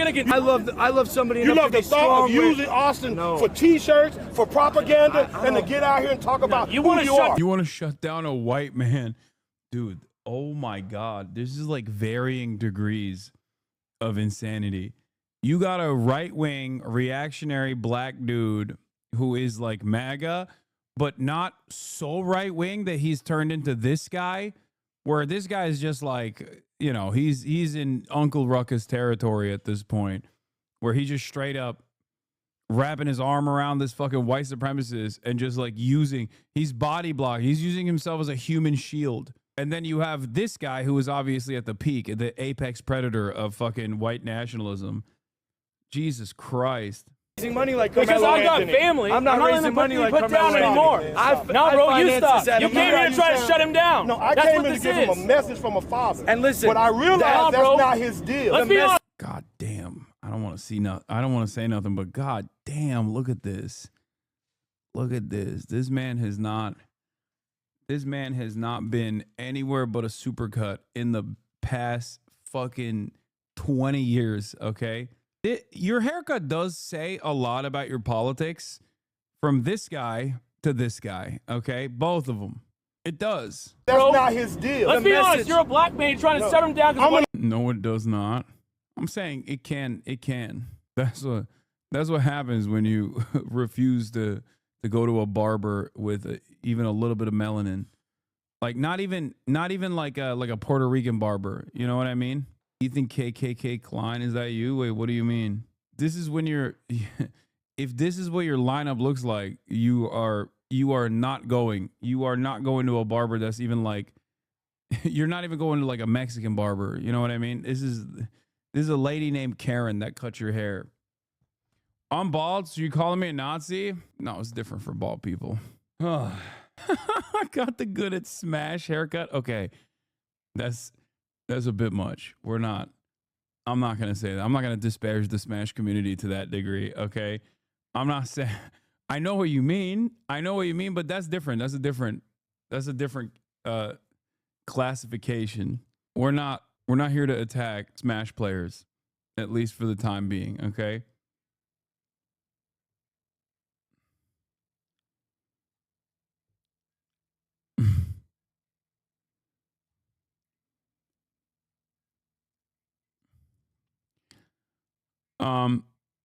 Yeah, this is his group, by the way. The black males winning. The 3 greatest historical downfall for blacks, as Brian Owens. Slavery produced generations of slave mentality, taught blacks to hate each other based on skin color or titles. Yeah, that's the worst part about slavery, is that it created a slave mentality amongst black people. Political slavery became prevalent in the 1960s under Lyndon B. Johnson when his strategy, like the guy that the white nationalist is yelling at wrote these words. You understand? This is the black dude in the cowboy hat. This is his group. Team black males winning. The crack cocaine epidemic destroyed black families with addiction, incarceration, death, and no trust for the addicted, leading to widespread homelessness. Yeah, but this right here also shows the unique perspective that he holds, where it's like it was these two takes are white supremacist takes, but then the last one is like very much an anti-Reagan take. That's the reason why he's not as racist as the other dude. Anyway, but yeah, let's hear a brilliant take on this issue. Politics and more shit like that, but that shit really pissed me off what's going on in the world right now, bro, with you know who, bro. Track me shit. Bro, I try to bite my tongue nowadays, bro. But like, I ain't gonna lie, bro. How do I not, bro? I have a platform for a reason, bro. I can say whatever the fuck I want. The fuck you mean who? He killed someone, he's out. Like, how the fuck does that work? Like, bro, he's literally like, what? What? What do you mean stop? I'm dead serious. He's literally, he stabbed him and he's out. Like, bro, what? No, I'm dead, bro. I'm dead, bro. I'm not joking, bro. It doesn't make any sense at all. Y'all saying shut the fuck up? I'm dead serious. I don't give a fuck if people mad at me, bro. I say what I want, bro. That's what string's about. If they gonna ban me for opinion, they gotta ban all the other political streamers on Twitch too. Come on, let's be real here. I'm not disrespecting anybody. I'm just being real. Self-defense. Okay, cool. So you would feel comfortable putting your kid in a school with a kid who has a fucking knife in school? Bro, y'all are. The law is the law, motherfuckers. When a court decision, when a judge's decision doesn't go in their favor, oh my God. Come on, bro. Like, this is a random pause, dude. Look at this chat. Holy fuck. Least racist kick user. Are so stupid, bro. GG Twitch. No, don't worry. He's still on Twitch. If y'all get bullied in school, tell your teachers or tell your parents. More of this. That's cool. That's insane. fucking try to. He was in BAU. I don't know what that is. Kill somebody, bro. Please don't kill anybody. Death is very bad. It's crazy I have to even speak on it. He used to run a. It's true. The Trump campaign just got a new friend in the black voter outreach. Bruce Carter, the founder for Black Man for Bernie, is switching gears and launching Trump for urban communities to propel the GOP candidate into the presidency. But Carter's believe that black voters don't care about Trump's racism allegations. Are they true? Wait, are you sure this is the same guy? This is urban communities. This is a different group. This is from 2020, so they're cherry-picking GoFundMe quotes to get mad at. The comments on Carmelo Anthony's fundraiser are truly horrifying. They make it very clear that these people don't care whether he has a valid self-defense claim or not. They see Metcalf's murder as an act of racial vengeance. And I hope we help. This anonymous giver that gave $10, dude. Hasanabi Asmongold's talking smack about you right now. Oh no. A Trump supporter is talking shit about me. What will I do? I should die, I guess. How will I go on? Oh no. Oh no. What will I do? Bro, if every Trump supporter that talks shit about me, if you guys inform me anytime someone is a fucking Trump supporter, talk shit about me, that's all we would have to do. Okay? That's all we would do. We would just only talk about whoever is, Charlie Kirk's talking shit about you. And I assume it's like, half the time it's probably a lie too. Half the time it's like just some dude who is saying, Asmongold's talking shit about you just for me to like say something in return so we can clip it and then post it in the Asmongold subreddit and be like, Hassan is talking shit about Asmongold, Ban, we are the defenders of our lineage. This is America. These flat whiteness immigrants from all around the world has been open enemies towards us foundational black Americans from day one, no more. I'm donating again after seeing the need for additional protection and expenses. I'm so glad to get him released on bond. These crackers need to understand that we are not our ancestors and we will reap what they sow. And they will reap what they saw. I hope the knife made a full recovery justice for Carmelo. Oh my God. I can't believe they got 3 fucking anonymous comments and then one from Jeremiah. This is reflective. Hey, remember when George Zimmerman was signing Skittle bags, dude? The fuck are we talking about? Remember when he would go around signing bags of Skittles? Admin thinks you guys are ops, when in reality his main op is cockroaches and he's losing that fight. Yeah, when he auctioned his gun that he used to kill Trayvon Martin with. Yeah, the FBA movement is so FBI coded. I know. Don't get me started, okay? FBA is Foundational Black Americans, I think the earlier iteration of it was ADOS, African Descendants of Slaves. And now it has an even funnier, more nativist tone. They dropped the Descendants of Slavery line to just take an even more nativist tone where it's like, we're foundational black Americans. It's like Tucker Carlson saying legacy Americans. You know what I mean? It's just whatever. I don't give a fuck. Yeah, who cares? It could be organic too, by the way. It might not be feds. It could just be organic because that's just the state of affairs nowadays. You know what I mean? People are so fucking directionless and so personally blinded by hyper individualism and white nationalism and American exceptionalism. ADOS and FBA are different. Same idea, but the creators are of the terms are at odds. Oh, my bad. I didn't know that they were. Yeah, it's most likely organic. It's like when Zoomers were talking about how MLK wanted to fuck white women a couple of years ago on TikTok. Like straight up, black teenagers on TikTok posting about how MLK was problematic and hated black women or some shit. Like doing FBI blackmail lines, half a century after all of this was litigated. You should have stayed at Coachella. No. The Kremlin choreography. I mean, they said that about Frederick Douglass too, for the record. Was in full swing.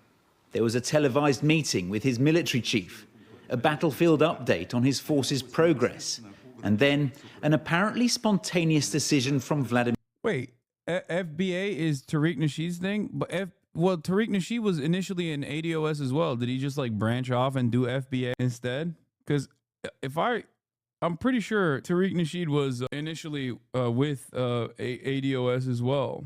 I guess they must have had some infighting. Because I remember Tariq Nasheed talking about ADOS quite a bit. That's how I found out about ADOS. Kind of surprised you went to Coachella, to be honest. Why? Wait, what the fuck does George Zimmer have to do with anything? I'm dumb as hell. Why are you surprised I went to Coachella? Frederick Douglass should have stayed at Coachella? Yeah, he should have. Isn't it true that MLK cheated on Coretta Scott? Obviously, the contributions he has for humanity far exceed his shortcomings, but I thought that part was true. Exactly. That's the point. It doesn't fucking matter. It's irrelevant. I don't even know if he actually did or not, but I don't give a shit. Vladimir Putin to cease fire over Easter. I order that all military actions be stopped for this period. We assume that the Ukrainian side will follow our example. At the same time, our troops must be ready to repel possible violations of the truce and provocations from the enemy. But the only... Oh my God, the FBA folks don't think the transatlantic slave trade happened is so wild. Oh my God. That's why they don't do ADOS. That's why, because ADOS recognizes that slavery happened, whereas the FBA folks don't. Oh my Lord. Wait, no. No, really? FBA do acknowledge slavery. Chatter is lying. They think we were always here, like we're the original Native Americans. Some people in the chat are saying FBA. I think it's because ADOS also includes descendants of slaves from other countries, whereas FBA specifically about Black Americans. They don't believe that. They think Black people called Moors were here, but they don't deny slavery. Oh, some do, some don't. There is no consensus on it. Some believe in the slave trade, some don't. That makes more sense. Can we start talking about weird white people groups again? I'm sorry. All right, we won't. We've opened the door. We have opened the door to too much. We've opened the door into Black people's business a little too much. This is a awfully Caucasian group. Sometimes I show you things like this, but we got to close that door. Okay, the FBA side, foundational Black Americans are the proud descendants of the Black men and women who endured and survived one of the greatest atrocities in human history, American slavery. Okay, so they do recognize it. Maybe it's a bit like we were here already, but then also slavery happened as well. Provocations have come from Russia. Farms in Ukraine's Odessa region, the latest... Yeah, let's get back to Vladimir Putin instead, who opened up the oldest vault, as you guys know, famously, and then showed the world the proof that Jesus Christ was black. That's real, that he did do that. Latest victims of Moscow's 3-year war. So why announce a ceasefire now? Answer, American patience is wearing thin. If for some reason one of the two parties makes it very difficult, we're just going to say you're foolish, you're fools, you're horrible people, and we're going to just take a pass. But hopefully we won't have to do that. Vladimir Putin's trying to cast himself as the peacemaker here, to keep the White House on side so that relations with Washington continue to thaw. But what he's proposed is nothing like what Donald Trump first asked for or what Ukraine agreed to, which was a ceasefire for 30 days. Jesus was black. That's something everyone needs to wrap their head around and get used to accepting. I agree. I think so too. This is for 30 hours. And there's skepticism it'll have any real impact on the battlefield. If there's going to be a genuine effort by the Trump administration to end this war, it's going to take a focused diplomatic approach, concentration, and patience. Went to the sold-out Denver kneecap show and got everyone complimenting my keffiyeh. Dude was in a Palestine balaclava and wrapped in the flag. Never seen that many white people that radical and made me so hyped to be Irish. Thanks for streaming it too. White boy's cool for once in my life. No, Irish folk are the coolest white people, definitionally. Nothing touches it. God damn, dude. They were so sick. They were so dope. Those aren't notable traits of Mr. Trump. Ukraine was also dismissive, with President Zelensky proposing to extend the ceasefire beyond Easter. That is what will reveal Russia's true intentions, he wrote, because 30 hours is enough to make headlines. You know who would have also laughed at Jesus' black comment? Asmongold. At the end of the day, y'all got one thing in common simply because you both white. Yes, you're right. I was being Caucasian. No, I just know the truth. Jesus Christ was Chinese. That's right. I simply can't hide it any longer. Yeah, he was Asian. Actually, I'm willing to entertain that he was Blasian. A Yakubian would say that. Instead of the ignorant Caucasian laugh, drop knowledge, Mr. Asmon clone. Wait, are you fucking serious? What are you saying? Are you being for real right now, dude? I don't give a fuck what Jesus looked like, okay? Sure, he's black. Who cares? I don't fucking care. I don't know why you think this is like a major point of contention. Yes, I am just like Asmongold. I mean, yeah, Jesus wasn't white. We all know that. But I don't know if he was black. I think he was, as a topic at the moment, fool, I'm discussing it. I think he was probably North African, you know, somewhere in the MENA region. He was a brown dude, for sure. But then again, I genuinely don't fucking care. That's why I laughed. I was like, sure, okay, he was black. Much better than an ignorant Caucasian laugh. Okay, shut up, bitch. Go fuck. But not for genuine confidence-building measures. 30 days could give peace a chance. Some things have changed here this Easter after a mass prisoner swap. 246 captives released by each side. That feels a lot more meaningful than Moscow's latest maneuver. Ivor Bennett, Sky News, Vladimir region in Russia. This morning, Iran and the United States are sitting down for a new round of talks on Iran's nuclear program. ABC's Marcus Moore is joining us now from Rome, where those meetings are taking place. Marcus, good morning. Whit, good morning. These talks are a continuation of the negotiations that took place last week in Oman. Officials indicated that those talks went well, and today's meeting here in Rome. Omani officials serving as mediators in the indirect talks led by U.S. Special Envoy Steve Witkoff and Iran's Foreign Minister Abbas Araghchi.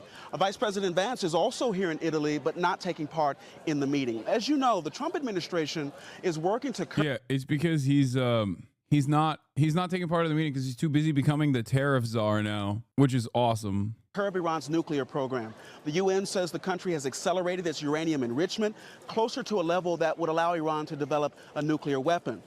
And the U.S. and Israel say that cannot be allowed to happen. President Trump has threatened military action if a deal isn't reached by the end of a 2-month deadline he set back in March. So this meeting will be important. And I think one issue to watch for under any new deal is whether Iran is permitted to continue its nuclear program or called to dismantle it altogether, which would likely be a non-starter on Iran's part. And amidst all of this, you have Israel waiting in the wings and ready to attack Iran's nuclear sites as it sees an imminent threat.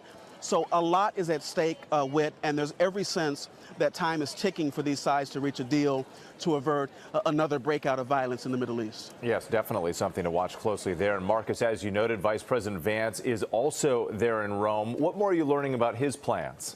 Yeah, the Vice President arrived here yesterday. He attended an Easter Good Friday service with his family.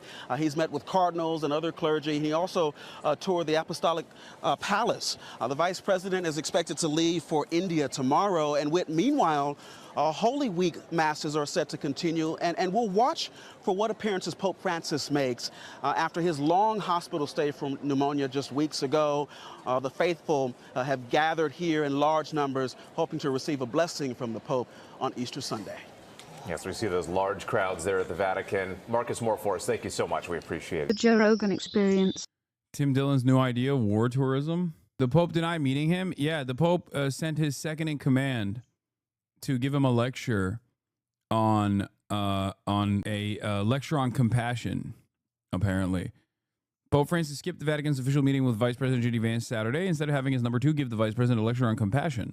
Is it true Middle Eastern countries persuaded Hitler to persecute the Jews? Do you condemn October 7th?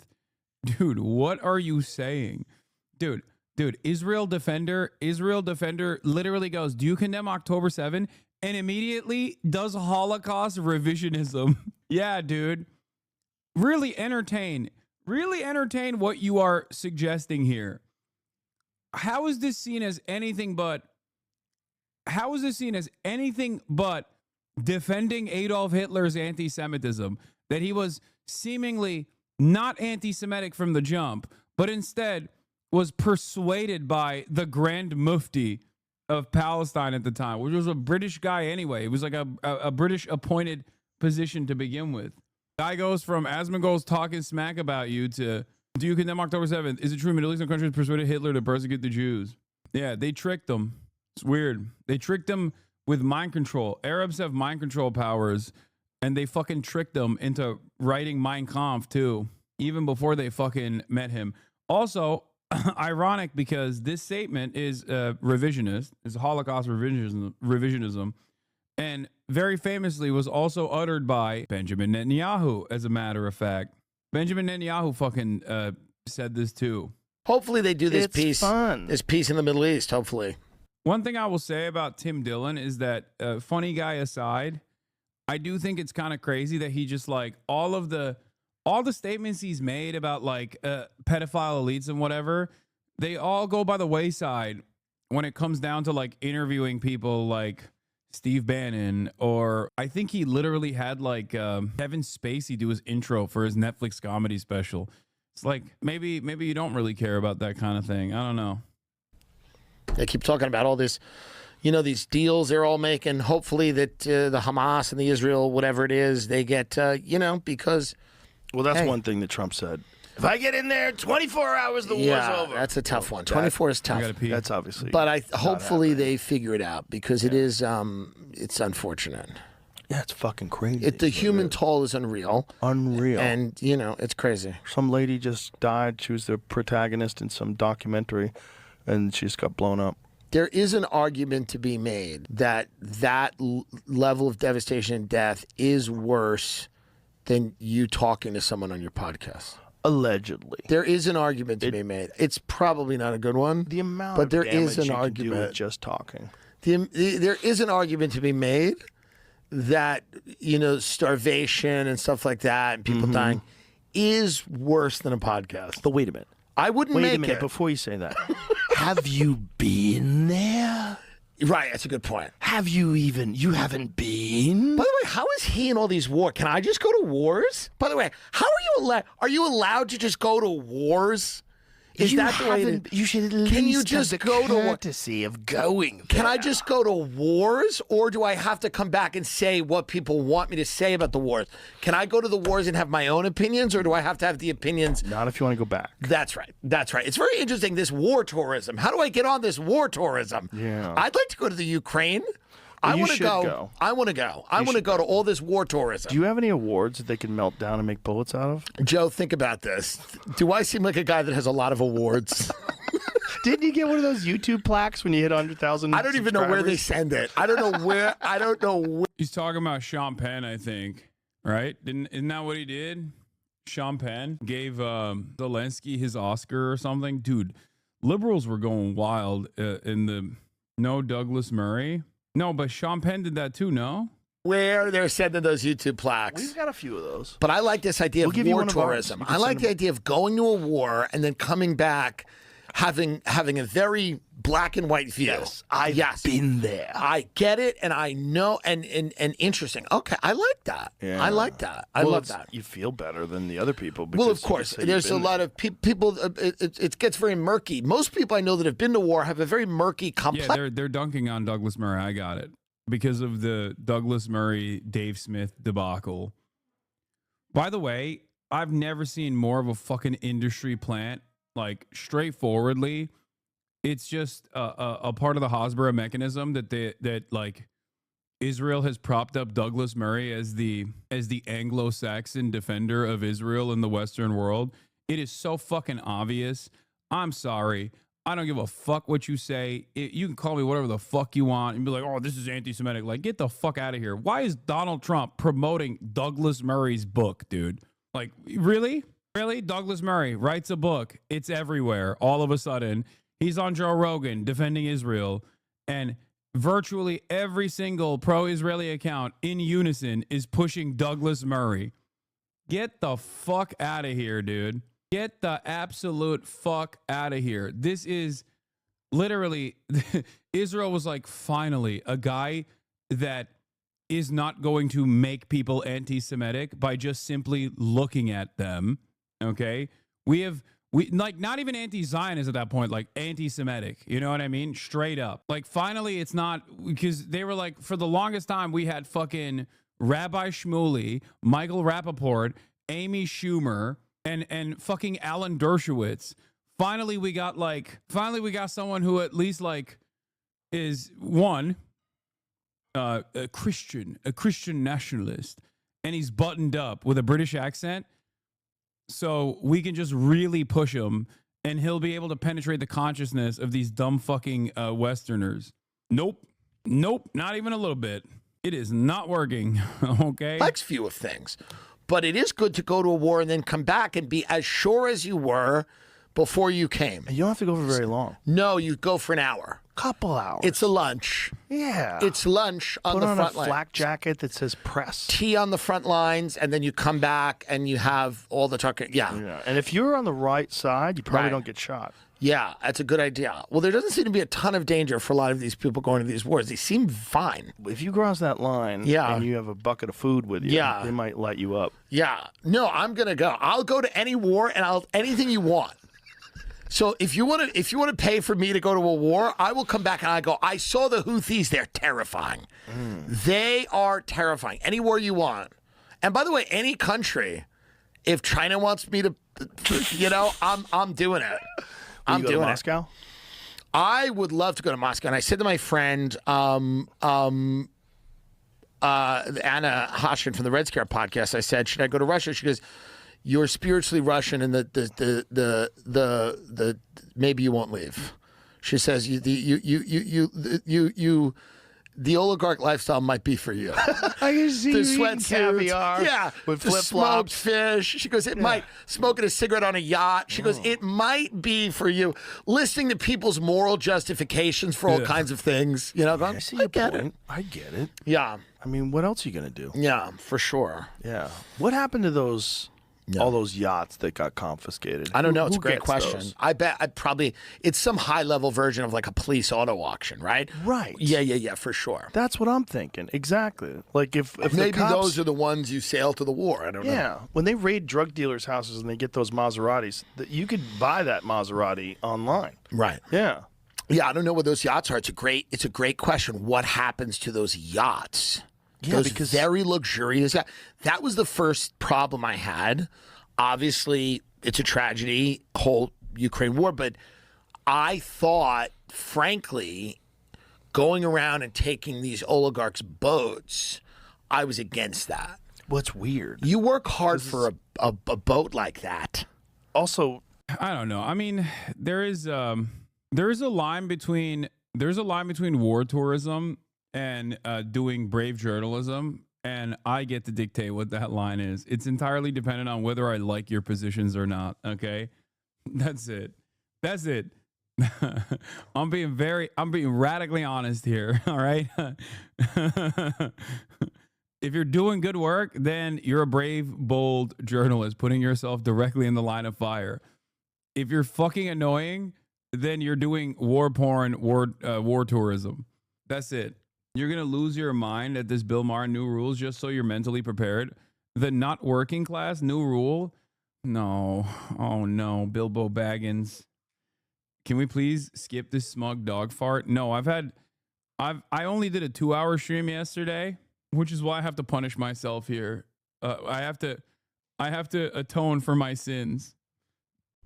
Damn, this guy's good.